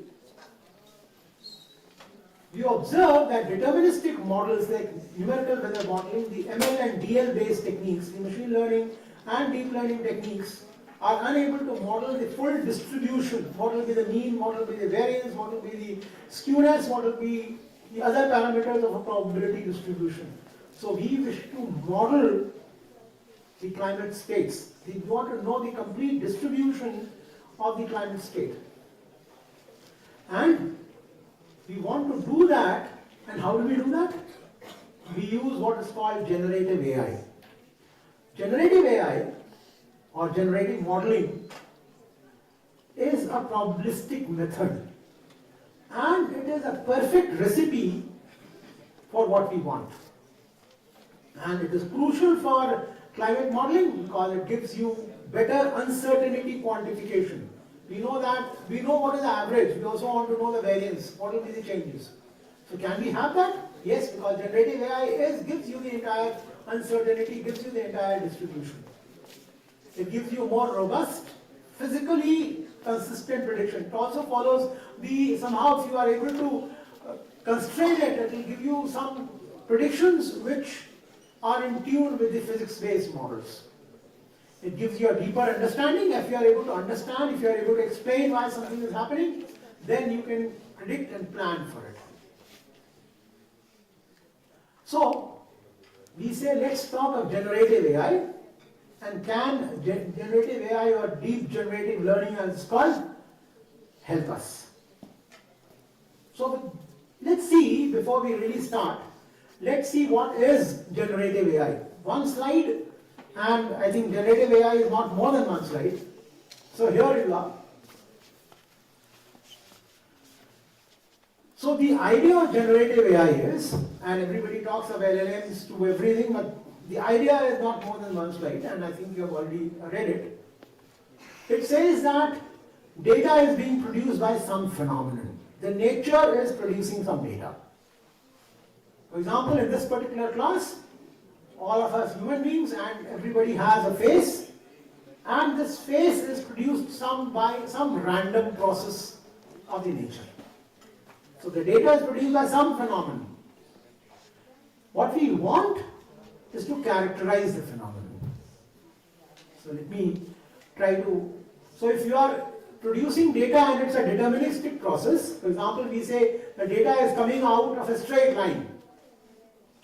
And given the data, you want to find out the straight line. 2 points, you can draw the straight line. 3 points, you'll be able to draw a curve, second order curve. But if the data is coming out of a probabilistic or random phenomenon, then we can characterize it by what is called the probability distribution function or probability density function if the data is continuous. So what we are saying is that the nature is producing data. For example, in our case, all the faces, if you take the photographs of all or the images of all of us, then our faces would follow, in this particular class, would follow a certain distribution or a certain probability density function. What kind of probability density function? We say that, okay, it can be a normal distribution or a Gaussian distribution, both of them meaning the same. So if you know the mean and you know the variance of that particular distribution, so we know what is the underlying natural phenomenon which produced the faces in this particular class or in this audience. And as your teachers will tell you, and all of us know, that we can take a random sample, we can generate random samples. And this is the key to everything. If I ask you to generate a random number, you will fire your laptop and write in Python, C, anything, some rand function, and it will give you spit back a random value. Say you want a random number between 0 and 9, and you press that, use that random function, it will give you a random number. Now we are saying that your distribution has a mean 5 and a variance 10. Can you really produce a sample which follows this distribution? As soon as we say this, the idea is we can do this. We can use the same computer, but here the random numbers are not numbers, the random numbers are actually images.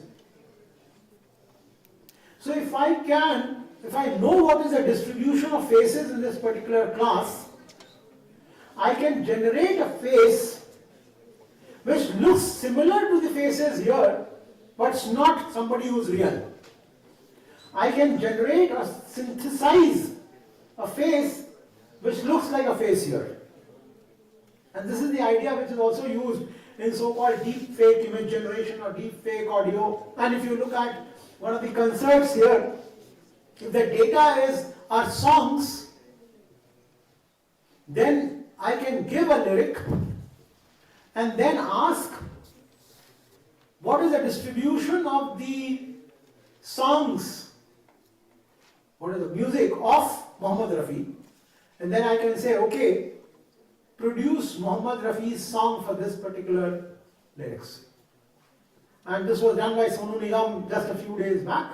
In real time, we could generate a song which was sung by Muhammad Rafi, which was not originally sung by Muhammad Rafi, and Sonu Nigam could sing a duet with Muhammad Rafi.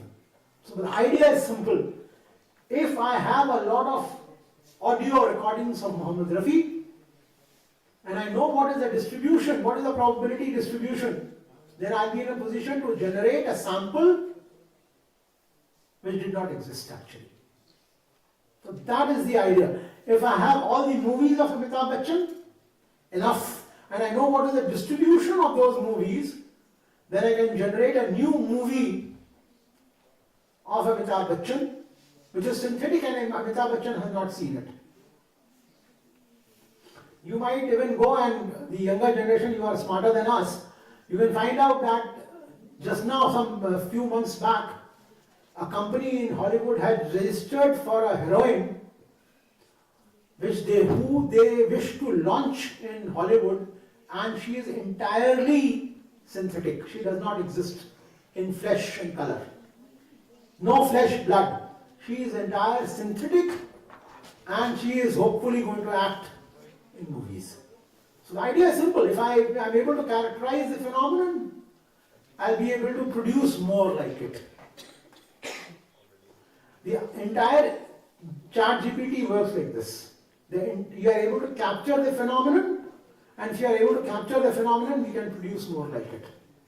The entire ChatGPT-4, the Gamma, Gemini, all these work on the same philosophy. Characterize the phenomenon, take it to be random. If I am able to know the probability distribution function, I can generate more of the same, more of the same, something which does not actually exist. So I gave so much of time to this one slide because this is the crux of the entire story. If I can find out the underlying distribution, I'll be able to translate it to another distribution and produce anything that I wish to. So when we talk about, so this is another slide which actually elaborates what I said. So here you are. Let me show you the entire slide which I have said,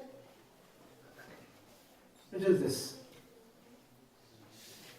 So generative model says, if I know the distribution P data of the data, the distribution of the data, and I can have a model, say a transformer model, or a CNN or a unit which can learn the underlying distribution, then I can produce more of the same.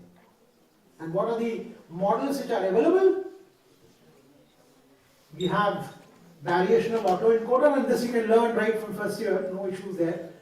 We have our variational autoencoders, which came in 2015. Then we have normalizing flows. We have generative adversarial networks, which are called GANs. All these came in 2014, 15, 16. 15 variational autoencoders came, 16 generative AI came. And then new kid on the block, which are diffusion models.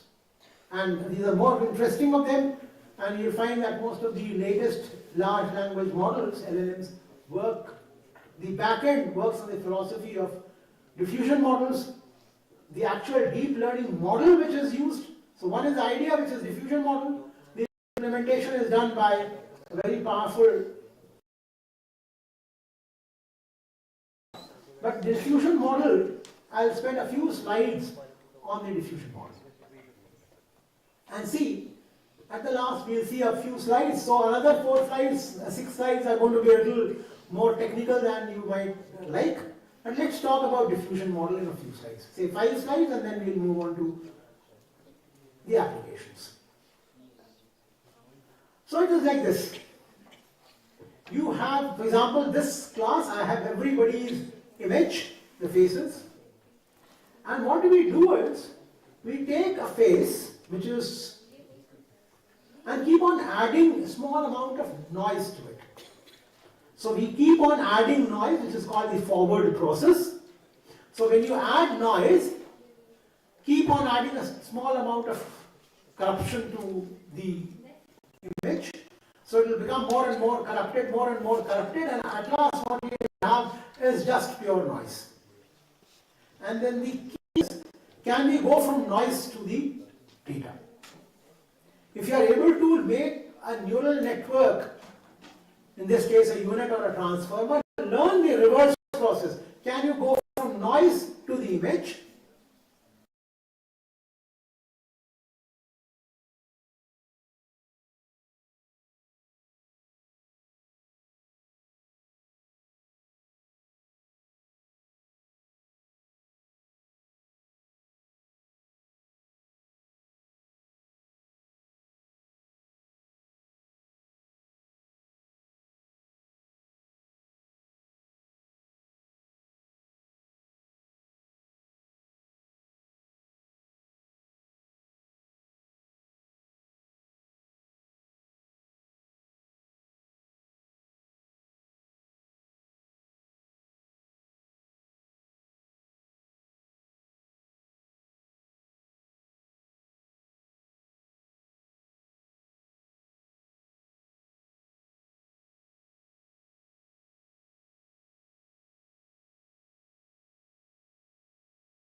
So here you are, very exciting future awaits you all. You can work on the techniques, you can work on the applications, you can improve the applications, you can improve you can find out newer and newer applications. All data is available, all codes are available. You can think in terms of improving the applications, improving the code, improving the techniques, finding out new techniques. Or you can go to the management side and if this is the change in PDF, this should be my plan for tomorrow. So thank you. I'll just show you a video of what is happening actually. So example, this is the kind of predictions which are being made. So let me show you, for example, here is the prediction of a 14-day period of the specific humidity. As you can see, a generative AI based model. This is actually a model which is based on physics and neural networks both, known as Neural GCM, given to us by Google's 1 year before. It's available on the net. So it is able to see, as you can see, it is able to predict specific humidities over a 14-day period. So likewise, you can predict the life cycle of weather, life cycle of a climate, what will be changes in the climate, what will be the impact on the environment by using these generative AI techniques. Thank you. Questions? Please. Yeah, so sir, when we actually work on the physics informed models, I'm very new to this particular thing, the physics informed machine learning models. So when we learn that, when we try to make our machine learn, so do we only use the physics like laws? No, we don't use physics at all. Yeah. So we have data. We are not worried about the physics laws, the history laws. We have data. We learn the underlying histogram of the data, and we learn only the statistics behind the data. What is the inherent pattern in the data, statistical pattern? That's it. We are not worried about the physics of it. Any other? Thank you everyone. Thank you for giving this opportunity to me for addressing you. Thank you so much.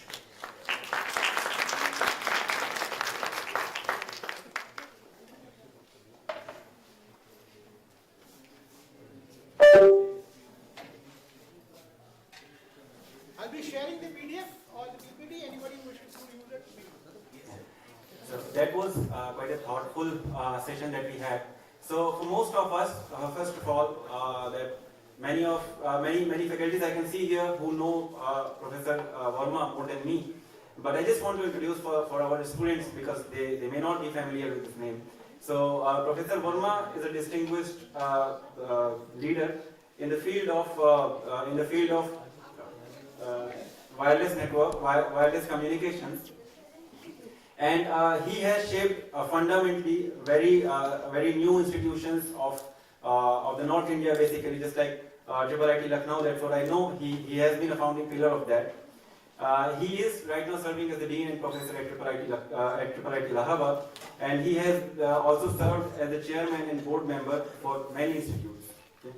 So as a scholar, his record is impeccable. He has supervised more than 20 PhD scholars and authored over 180 research publications. His expertise span complex algorithms, cryptography, and advanced machine learning. And that's something that we actually got the chance to learn today. So with that, I would just like to call Mr. B. Lal, the Chief Engineer from Indian Railways, to present the memento to Professor Verma. Please everyone put your hands together.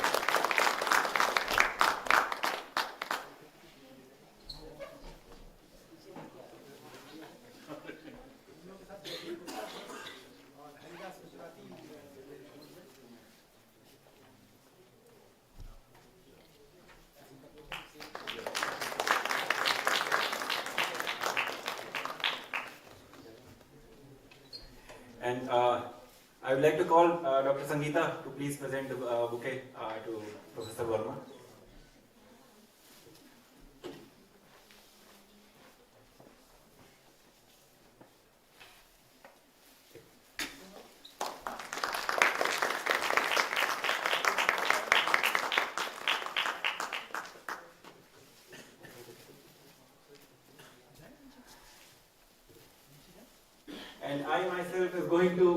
this certificate of appreciation to sir. Thank you so much, sir.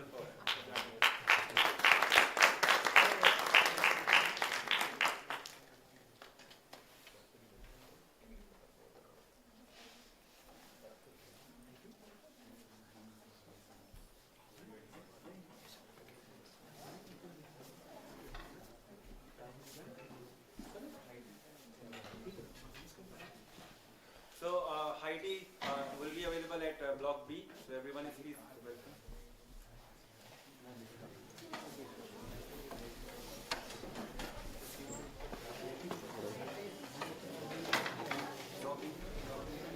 Ladies and gentlemen, we will now have a short break, and on the 4:10 we will meet here for the next technical session.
Yes, it is. It is recording.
Refreshment में क्या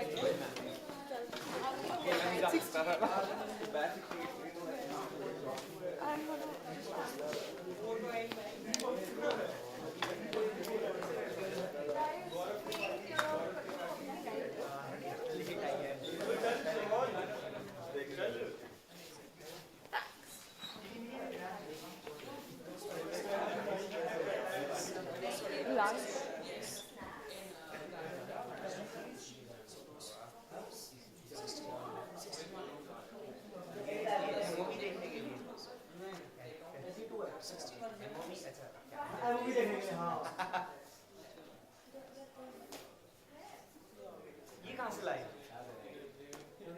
record नहीं पड़ी? नहीं भाई, मतलब नहीं like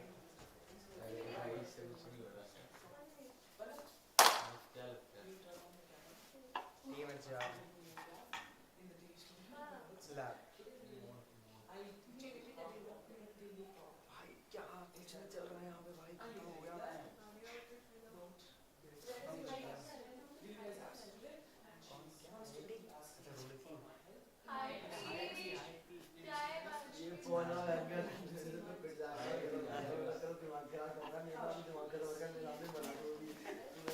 मैंने क्या बोला यार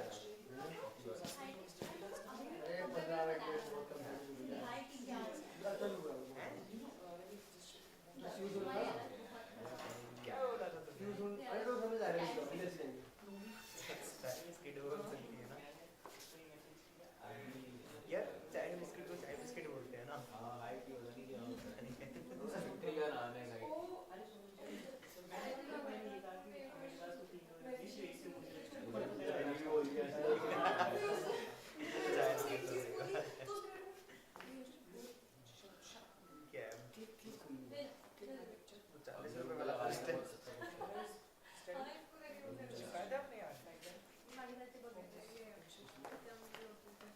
be nice and keep it. अरे नहीं आपने बोला था कि तुम वहीं थे तो तुम ही चिपका लेते हो दिमाग में नहीं आया आपसे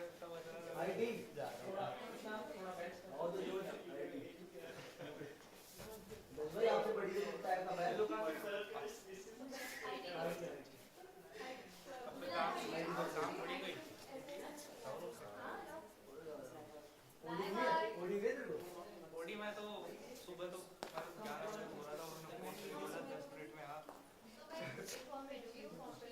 ना वैसे ओडी तो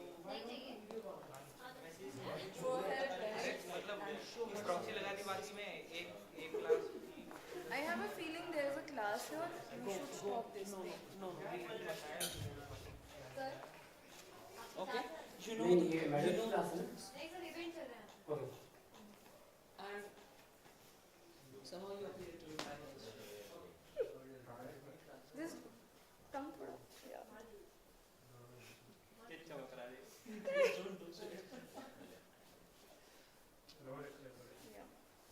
Is that? I forgot that one. That was me. This one? Why am I laughing so bad?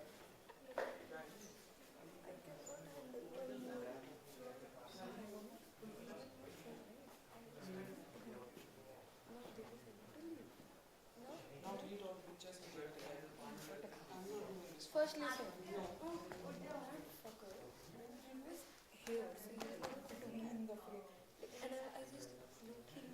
Soon. And then, ooh. He looked at me. He looked at me.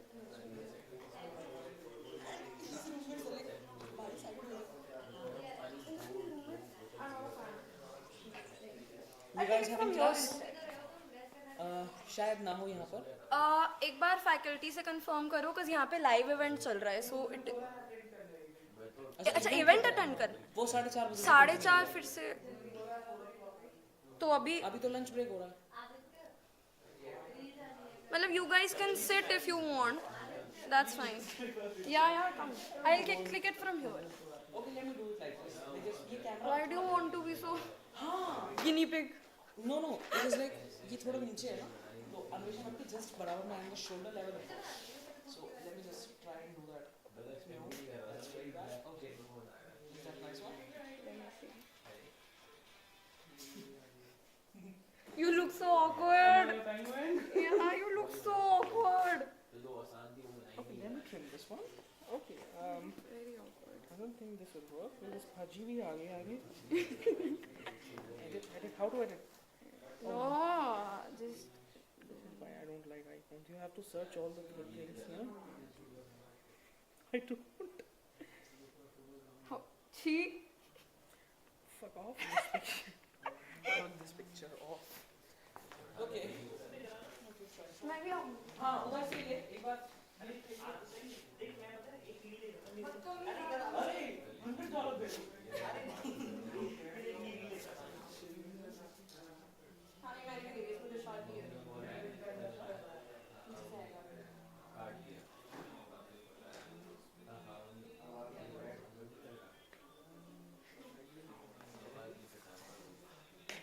go. Try to go. But जहाँ पे बना था उधर से. Yeah, you look at the picture. अरे मुझे दे यार. No bitch. Just a second. मैं तो निकाल लूँ जिसको ठीक लगे. क्या हो गया है पूछ तो रही हूँ बता दे अरे मुझे पता है but dumbass for that you need to stand right there नीचे वाला step Really? yeah And you need to go in from there. why the fuck would I go in from there Why are you shouting it? This is rolling, bitch. see come here Why always you?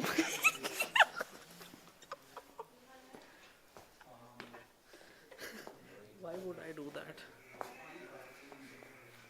Like this?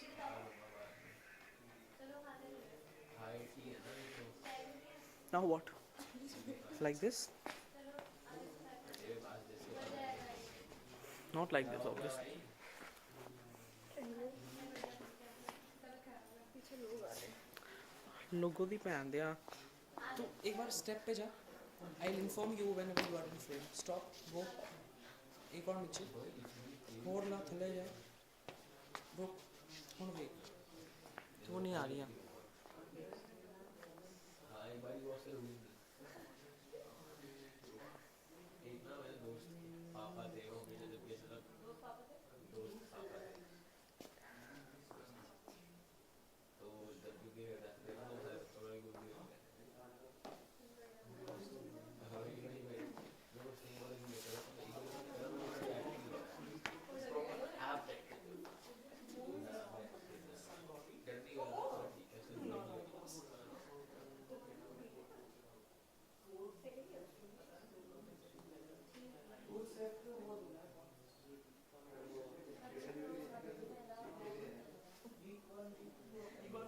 क्या गा रहा है भाई क्या हो गया Let me airdrop you 49 photos.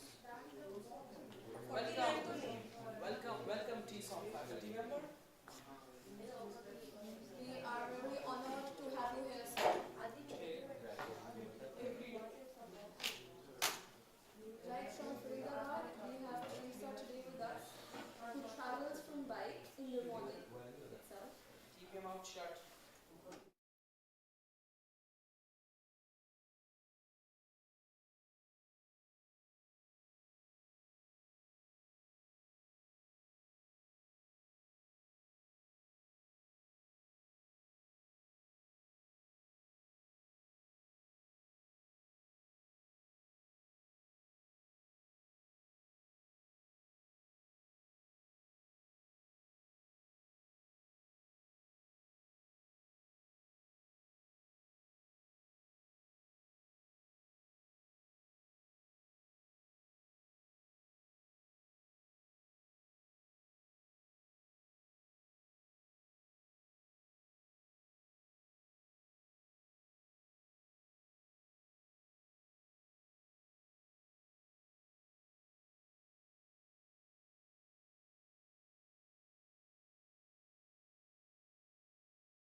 सुनिए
Welcome back everyone. We now proceed to the final technical session of the day.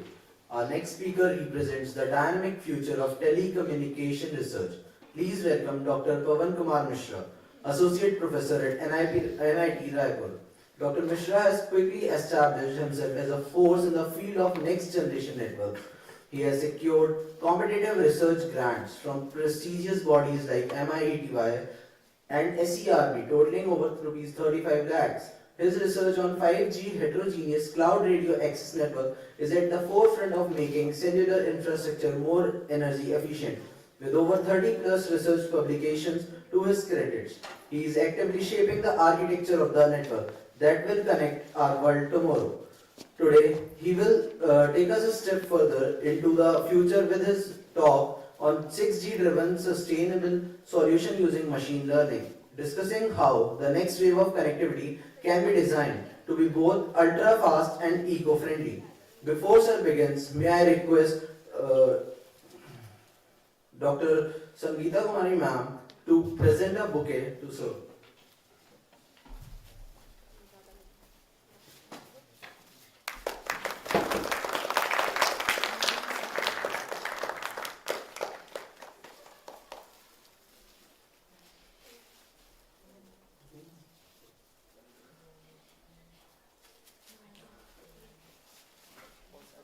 May I request Dr. Sangeeta ma'am to present the memento to Dr. Pawan Kumar.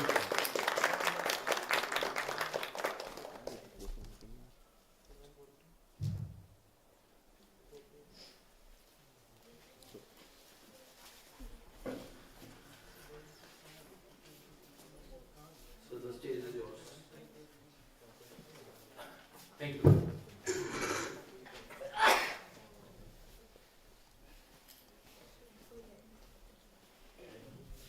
So, today, this is last session, I think you have bored. Because from the 9 a.m. to the 6, especially for the engineering students, they don't want to study. They do all the things rather than the aspect of the study. But the things is what? It is your curriculum. And you will get job when you will study good. So they know any alternative solutions. Without the study, you can't get the good life. So मर्दाना क्या करता है, पहना तो पड़ेगा सबको, ठीक. Now, so what today's topic is about the 6G. So all of you, most of the Gen Zs here. So you don't know about the Nokia 1100, the black set 1100, okay, where we have to use only the snag game. Nothing was there, only snag is there. So now from that, so the story of the mobile communication has been started in 1980. The first communication was the analog communication system. So in this analog communication system, earlier if you see the movie of the 70s or 60s Hollywood movies, so you will get the small pager devices where you can only text the messages. So the history of the mobile communication has been started from that place. We have started the work from the SMS. Earlier the PSTN system or telephony system was there. So our topic or our total lecture will look over what is the 5G, how we have to move 6G communication system, and the one of the most important topic nowadays, the machine learning, deep learnings. So can this machine learning, deep learning will apply to our model or not? So here, so the first generation was started in 1980s, the SMS. Second generation came in 1990, the GSM set, handset, black, Nokia, Yaso. Now, again the people are going to use this mobile. So whenever the people will use, then what? The lot of companies. So in the mobile industry, there are two types of the company. One that will support your handset. Second one that will provide a service like a Jio, Airtel. These are the service providers. The second one, handset manufacturers, Alcatel, Lucent, nowadays the Oppo, Vivo, these companies. So all these things are there. So they have come with the new services. Later on, in 2000, the third generation system came. So this 3G system, they have support, they have given the voice communication as well as the data communication system. So data means what? You can connect with the internet. Most of from the IT background, so the Java came into in 19, when the Java came? Java came in 1992. From that time, it's more popular, so people have used the internet on mobile, 3G system. 4G, most we have used the Gen Zs. Now 5G, that we are using. But actual the 5G, what they have delivered. So here, what the means of that, whenever the users are going to increase, we have required some new technologies to satisfy the user requirement, what the user wants. Now, so this is the basic transition from the one generation to the fifth generation system. So here, so whenever we have to change the generations, so what we will change? When you have changed from the 4G to the 5G, you have to change the mobile. Now, from the 5 to 6G, what we will change? So that we will get the better speed. So as a user, what we want? Two things. First, cheap price. Second one, the data rate should be very good. So most maximum you have to use the data at how much? 5 MB, 4 MB, 3 Mbps. In night around the 1 or 2 AM, you will get the maximum data at 10 Mbps. Okay. But whether it is sufficient, it is good for you, or you need more. Everyone need more. Because earlier the size of the movie was the 700 MB. Now the size of the movie is 5 GB, 10 GB. You need to download it. You need a good data speed. So these all the things work into the communication field. So this 6G. So 6G will provide the better data rate compared to the 5th generation communication system. So we will look where we have to require the changes. Whether we will require changes at we know the OSI layers, the 7-layer architecture, the 5-layer, data link layer, network layer, penetration layer, transport layer. But here, whether we have to change it. Either we have to change at the bottom layer, or we have to change at the top layer or the application layers. So here, we have to, one thing the 6G has given the new thing, we have to use the AI systems. So these AI systems means ki AI is very popular. Why? It solves a lot of things. So how we can integrate the AI system into the communication? Because AI is nothing else. This is mathematics. Okay? You will write a good algorithm. You will give to the system will learn and then perform it.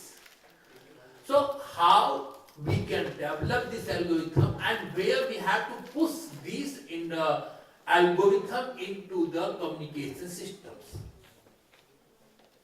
So here we have to look about some machine learning where we can apply the machine learning concept, especially at the 5-layer, physical layer. In the physical layer, we are going to allocate the resources. So, what is the resource? The resource is nothing else, it is the combination of the subsequent channels. So, the motivation of the 6G, why we have to move the 6G, so we have required the ultra high performance, massive connectivity, as well as the environment sustainability. So these things are very important. The next one is important, our energy. Because the carbon monoxide and carbon dioxide, the two very important gases. So the telecommunication system, they have produces around the 2% of the CO and CO2. So how we can reduce this one? That's why we have also looked about the green 6G communication systems. So here we have to require the AI native design, we have to require the intelligence system or the smart systems. So what is the meaning of the smart system? The smart means ki what? You will take the decision based on the conditions.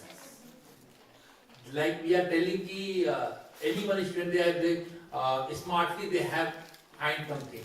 So you need, it means ki depend upon the situation, you have to take your own decisions.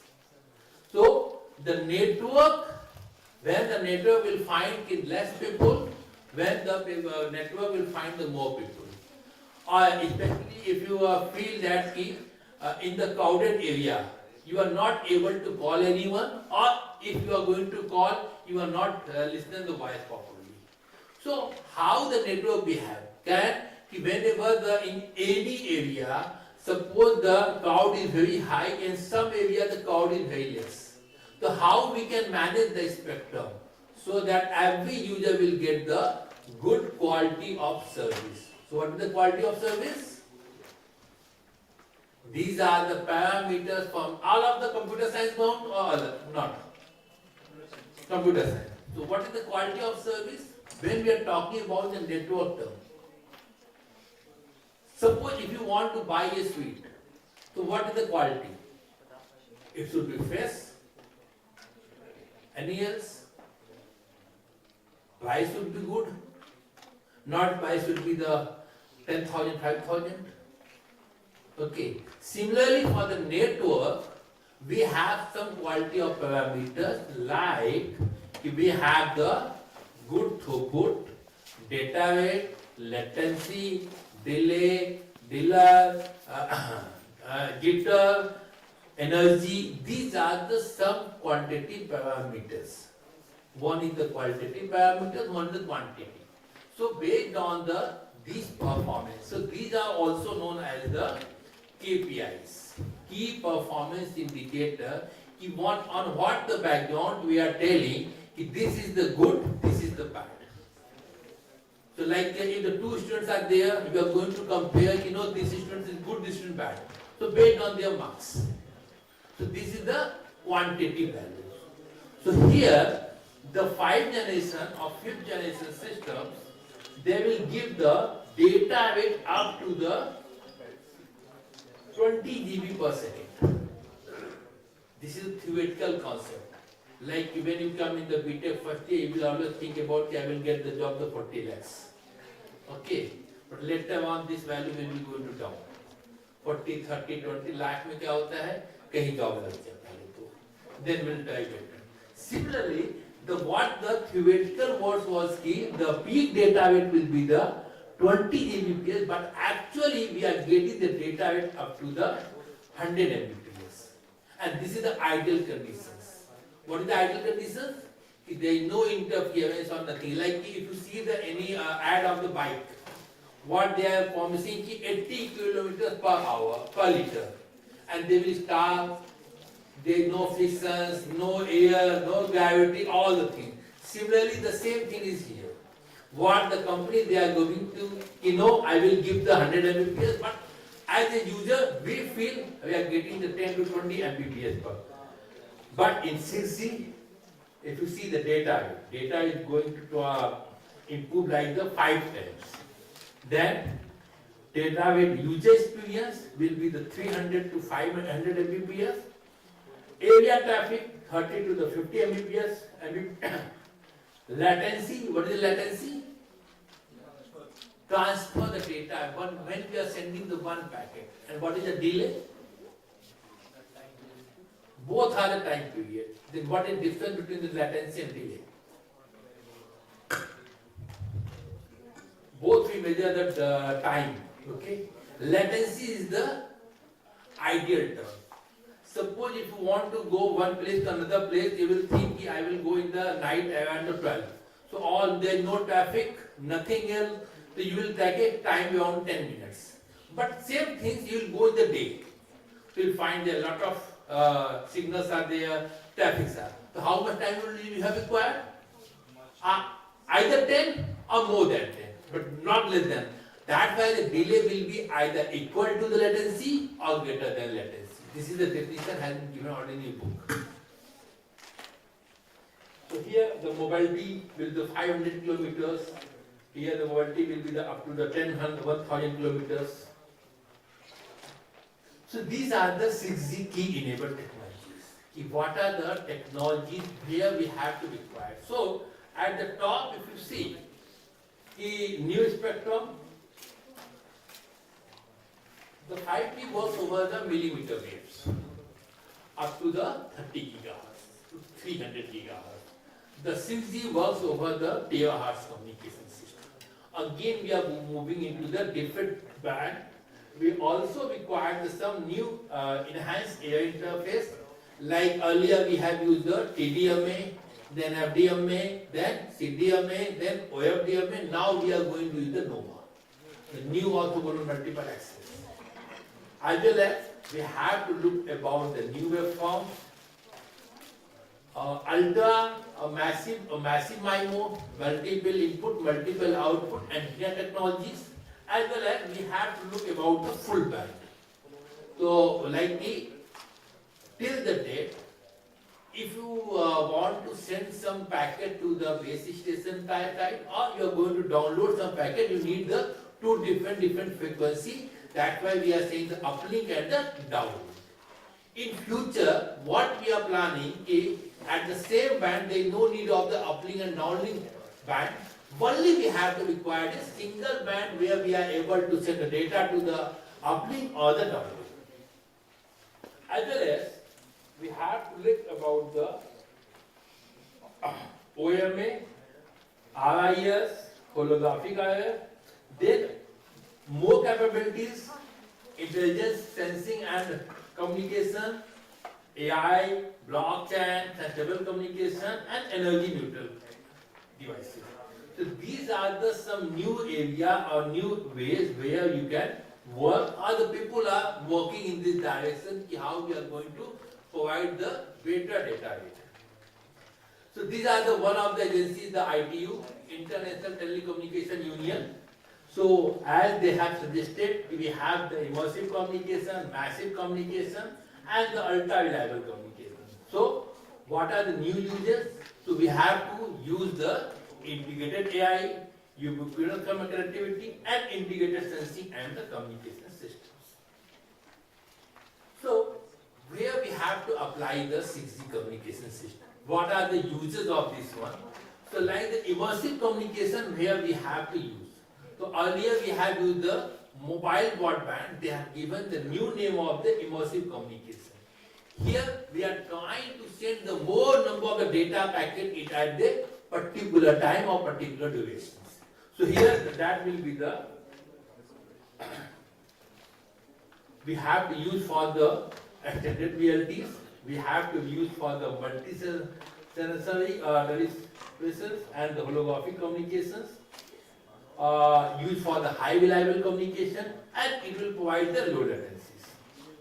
Then the massive communication system. Every person know about the IoT system, smart car, smart home. So where the n number of the sensors will be there, now the sensors will be communication to each other. So in this type, in this situation, we are able to provide the connectivity to the car, autonomous drivers, car, or anyone, so that they can properly work. So it requires the high connected density, low power consumption, mobility, high security. Again, there are some use cases like here the hyper reliable and low latency communication system where we have to use integrated AI system and communication, because AI will be the native part of the 6G communication system. So definitely we have to require the dense traffic capacity and enhance the user experience data rate. So here it means that what? The 6G give one more new things, user experience.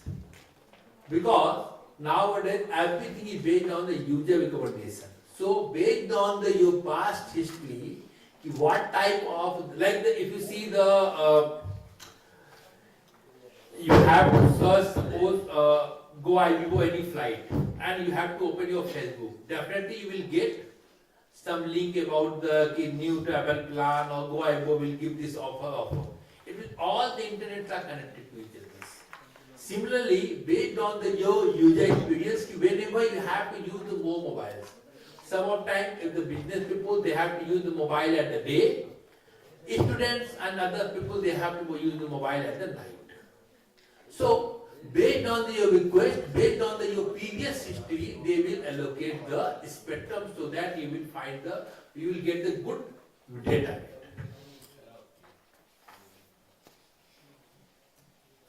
So again, these are the ubiquitous connectivity, because again we have the n number of devices will be there. So every device will get into the each devices we have to provide. So this will be used also the rural areas, remote regions, and the less populated areas.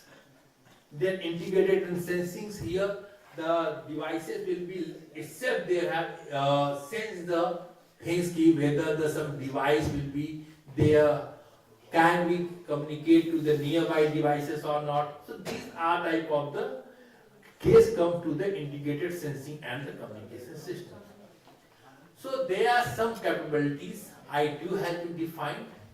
International Telecommunication Union, this is the one communication type. So here they have divided the 6 capabilities. So these are the 6 new capabilities, which are the blue, and some of the enhanced capabilities. So few of the things we have taken from the 5G, and some of the new things we are going to add into the 6G. So 6 plus 9. So 15 area is there where the people can able to work. So again, this is the one of the area where the 6G people are working, all the researchers, like the digital twins. Twins means what? generally we are telling this is the twins brothers. Same type of. Similarly, rather than using the physically or when we are supposed to deploy any base station, so why we have to waste a lot of money? We will do the simulations, then check the performance. So similar type of this digital twins can make a replica of the physical system that will perform, as well as you will take the input from your real systems. So here these digital twins will be enables the real-time monitoring solutions and optimize for the 6G. This digital twin also use the machine learning. It will provide the energy efficient. So suppose if you want to propose any new algorithms for the energy efficient, you have to check here. If result will be good, then you will go for the real-time implementation. So rather than directly going for the real-time, we have to use the digital twin system. Again, machine learning. So machine learning, again, we can say this is the machine. Machine has no idea, no mind, but we have to train it. Again, this machine learning has been classified in 3 parts. One is your supervised, unsupervised, and the reinforcement learning. So in the supervised learning, what we are doing, we have already the categorized data. These are the students of the BTech first year, second year, third year, fourth year. So how we can? Because we have the roll number. So whenever we will enter the new roll number, so or your system will tell, he is from the second year, third year, or higher year.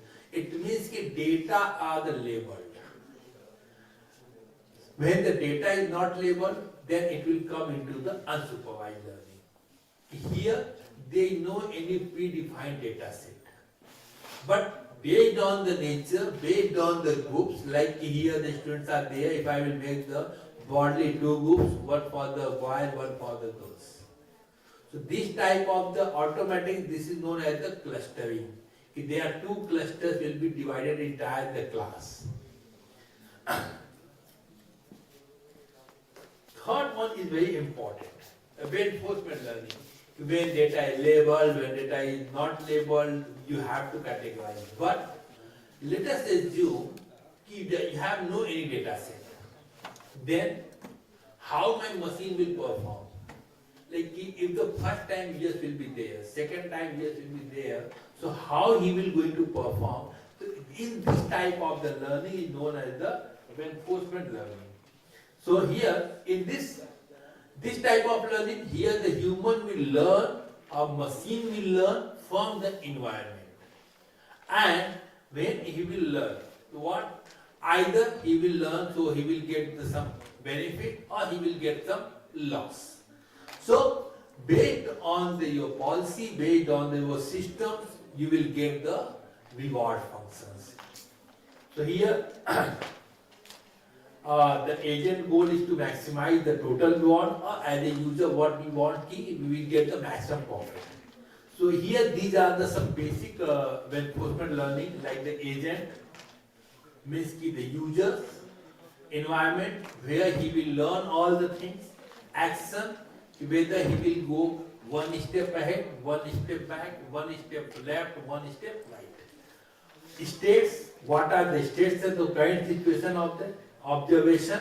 If any activity we have performed, then we will observe whether whatever the activity has been performed, that is the correct or not correct. If correct, I will give the positive reward. If activity is not right way, so we will give the negative reward. So action space, so where all the actions are possible, like I will go 1 step forward, 1 step back, 1 step left, 1 step right. So these are the action space. Then reward, if I will go in the right direction, I will get something. If I will go 3, 4 forward, then what? I will maybe fall down.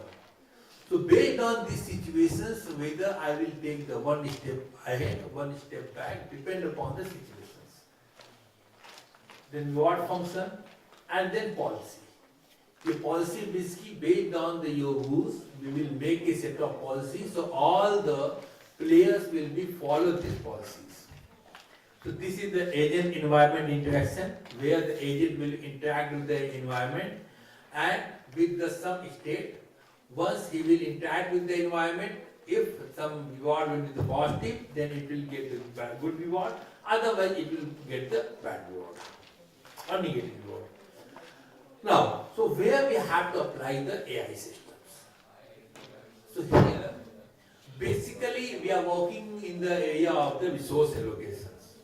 So I have my PhD also in the 5G. I have to provide 5 PhDs in the direction of the resource allocation into the 5G and 6G communication system. So we have applied some 5G, there are a lot of papers we have published. Earlier we have to use the optimization systems. So what is the optimization? We have to find the best solutions. Okay. But what happened into the 6G? Because what? Suppose in some situations when all will come, then based on the situation, I will tell you have to go in this direction, so we'll get the maximum profit. But here what we want rather than using the optimization, when any user will come, depend upon your past experience, it will allocate the bandwidth to you. We know your pattern is like most of the students they have to use the less mobile into the day, but use into the night. So how we can? So that's why there are a lot of algorithms we will apply here in the AI based resource allocation scheme. So here the AI based resource allocation system now. So what is the objective? Either we have to improve the throughput, either we have to improve the energy, or we have to use the both, energy as well as the throughput. Third one is the security. Security is the one of the important features because this is the open network. And now mobile is your life. You can do a lot of transactions. So you are saving your credentials. So you don't want to someone will use or hack your mobile phones unless until you are not going to download any softwares. So how we can provide a secure system to the total communication so that user can easily access any internet services or like the banking services. That's why mostly you will find the secure system. So earlier we have to use the HTTP, now we have to use the HTTPS, secure.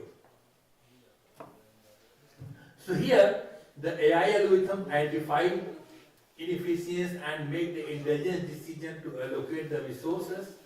So dynamically monitor and respond. So this is the major things where we have to use the AI system.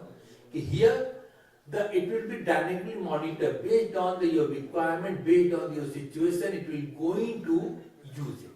So dynamically monitor and respond to fluctuate the user activity and allocate the resources when they are most needed. As well as ensure the seamless operations in high dynamic 6G networks such as the autonomous vehicles, IoT ecosystem and the industrial automation system. So whenever we are going to allocate the resource, we have to also think about the quality of the service of the network. So whatever the quality that has been already defined by the ITU system.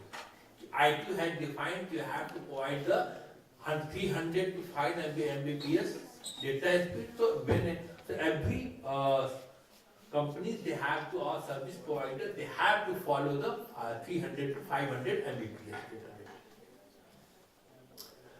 So here enabling the intelligence and adaptive resource management system, AI empowers network to learn, predict and optimize the resource allocations, enable the adaptive response in the dynamic network condition, automate the complex resource management tasks, reducing the operational overhead, provide the predictive capabilities for the proactive resource allocation and the networks. So here, whenever you enter the system, automatically your system will adjust, he will allocate the resources. So here we have to apply some different AI systems. So here we have to use the spectrum allocation with the AI system. So AI algorithms for dynamic spectrum, sensing, predicting and allocations. So counting radios, it means ki when the systems, any spectrum is free, any other user can use this spectrum. So improve the spectrum efficiency and reduce the interference for the adaptive communications. AI can predict the spectrum usage and assign the frequency band dynamically.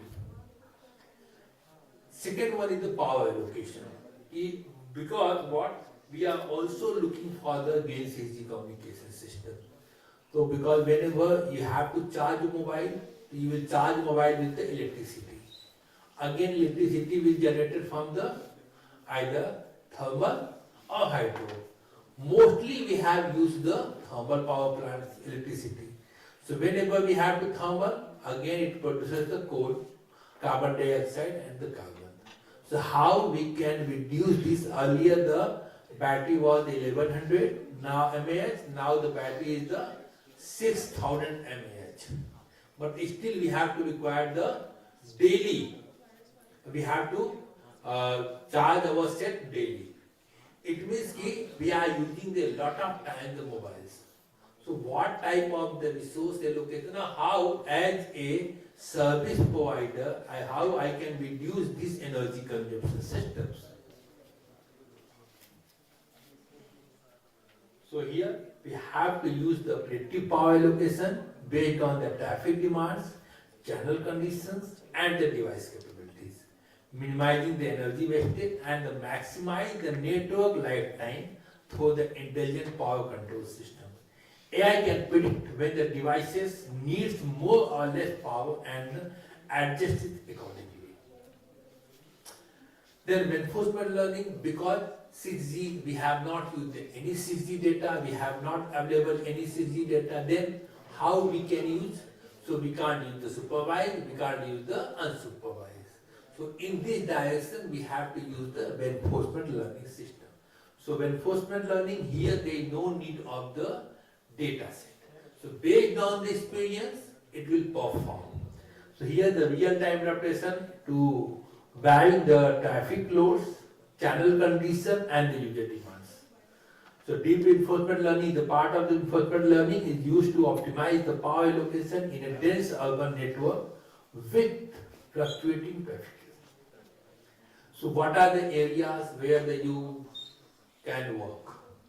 So like the first area is the native AI communication system, digital twin area, device communication areas, energy efficient or the green 6G communication system where you can work, enhanced radio access network for the greater capabilities, flexibility and efficiency. Also one of the most important area is the security, secure 6G communication system. Then how to allocate the better way the resources, so spectrum efficiency, integrated sensing and communication systems, full duplex systems, ultra high accuracy positioning. So here in the full duplex system, we have to use at the same band, we can able to send the data, we can able to receive the data. Ultra high accuracy positioning, non-terrestrial network and ultra dense radio networks. So these are the areas where you can work. So the conclusion of this topic is we have to use the native AI for the 6G communication that will be highly autonomous, sustainable and intelligence wireless network, shaping for the future of the global communication and the connectivity. AI-driven resource allocation is a set of the transmitters for the 6G communication. AI-based resource allocation significantly enhancing spectrum efficiency, power management and the computational resource allocation. So the new potential services enable the 6G such as the digital twin, holographic communication and the global seamless connectivities. So here all the integration of the AI will give a lot of challenge also. Because what? Whenever you have to AI, you need a good data centers. Again, the power consumption will be high, and like if you use any secure system, you need some more high computational task. When you have to do the high computational task, again your data speed will be low. So these are the areas where you can work. These are the references. Any questions? BTech वाले हो तो कोई question नहीं होता है, वो हर जगह है. I am in the NITs, वहाँ भी नहीं होता है. ठीक है. और एक और होता है, जो बच्चा पहले आता है तो पीछे बैठता है, और जो बच्चा लेट में आता है उसको पनिशमेंट किया तो आगे बैठता है. ये IITs, NITs. However, in the MTech it is opposite. Those who will come first, he will come first. चलो, thank you.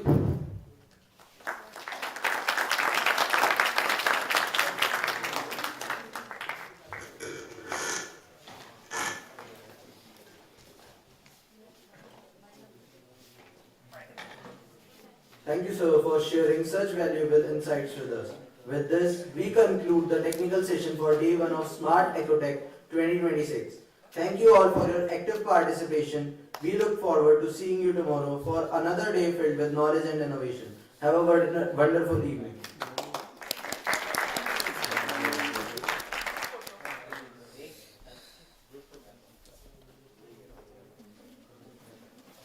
Everyone please come forward for a group photo.